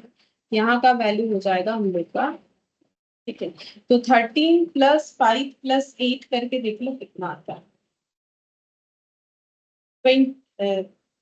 13 प्लस 5 प्लस 8, 26 आता है। ठीक है, तो इसका मतलब कितने लोग ऐसे हैं जो कि कोई भी ड्रिंक नहीं करते हैं? बोल सकते हैं कितने लोग ऐसे हैं जो कोई भी ड्रिंक नहीं करते हैं? ये 13 आ रहा है कि 12 आ रहा है? गलत हो गया। 8 आ रहा है, ये गलत। 8 12 आ, ये 12 आ, तो यहाँ पर ये वाला वैल्यू चेंज होके हो जाएगा 12। अब इस क्वेश्चन में एक चीज समझने को, 12 प्लस 8 प्लस 5 करने पे हम लोग का 25 आ रहा है। 12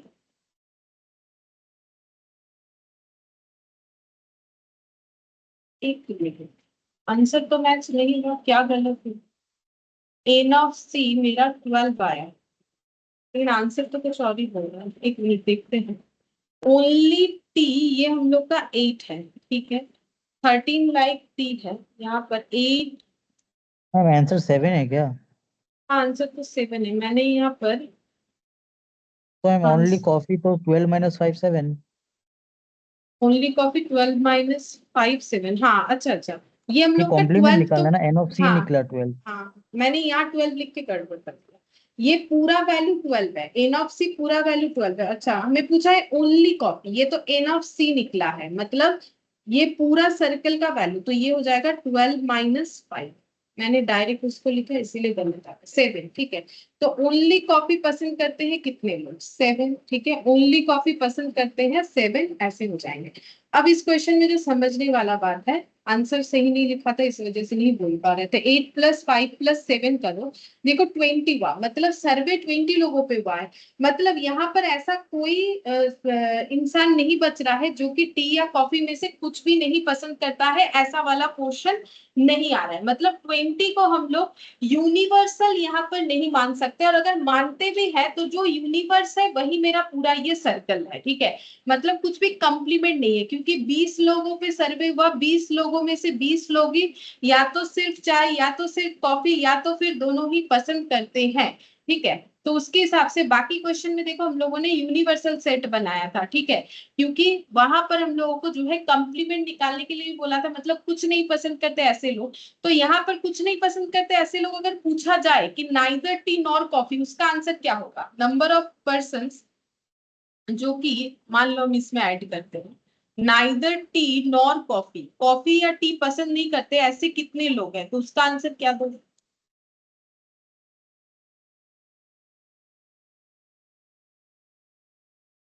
नहीं, उसका आंसर क्या दोगे? टोटल 20 लोगों पे सर्वे हुआ है, 20 के 20 लोग ही कुछ ना कुछ पसंद करते हैं, तो फिर ना तो चाय ना तो कॉफी पसंद करते हैं, ऐसे कितने लोग? 0। 0। अगर 20 लोगों पे सर्वे हुआ है, 20 लोगों में 20 लोग ही कुछ ना कुछ पसंद करते हैं, तो ऐसे कोई भी नहीं है जो कि कुछ भी नहीं पसंद करते, तो आंसर 0 होना चाहिए, ठीक है। तो यहाँ पर मेरा ये वाला आंसर वैसे तो आया कितना? 7, ऑप्शन बी। 10th का आंसर ऑप्शन बी, ये पूछा था, ये पूछा, ठीक है, 10th का आंसर। अच्छा, इसके बाद 16 वाला हम लोगों ने कर लिया। 19, अच्छा इसमें 19 वाला 19 है, और देखो हम यहाँ पर लिख देते हैं, तुम लोग ट्राई करना, ठीक है। होमवर्क देते हैं मैम एक आज बार। पे हो गया मैम प्लीज। हाँ, आज हम नहीं मैम कर पाएंगे होमवर्क। 19, 21, 22, 23, ये सब जो है आज हम लोगों ने जो वेन डायग्राम सीखा उस पे कर सकते हो। 21, 22, 23 और दो क्वेश्चन है वो बता देते, वो होमवर्क में करना है। 19 हो गया, और इधर हम लोग का यहाँ से 10 वाला भी हो गया, ये वाला कर सकते हो। 9, क्वेश्चन नंबर 9, ठीक है। ये जो है ये 7C, सेट 7C से है, इसको तुम लोग एक बार ट्राई करके देख सकते हो, ये आज के कंसेप्ट के साथ जाता है, ठीक है। ठीक है, चलो और कुछ नहीं करना है आज के लिए। Bye ma'am.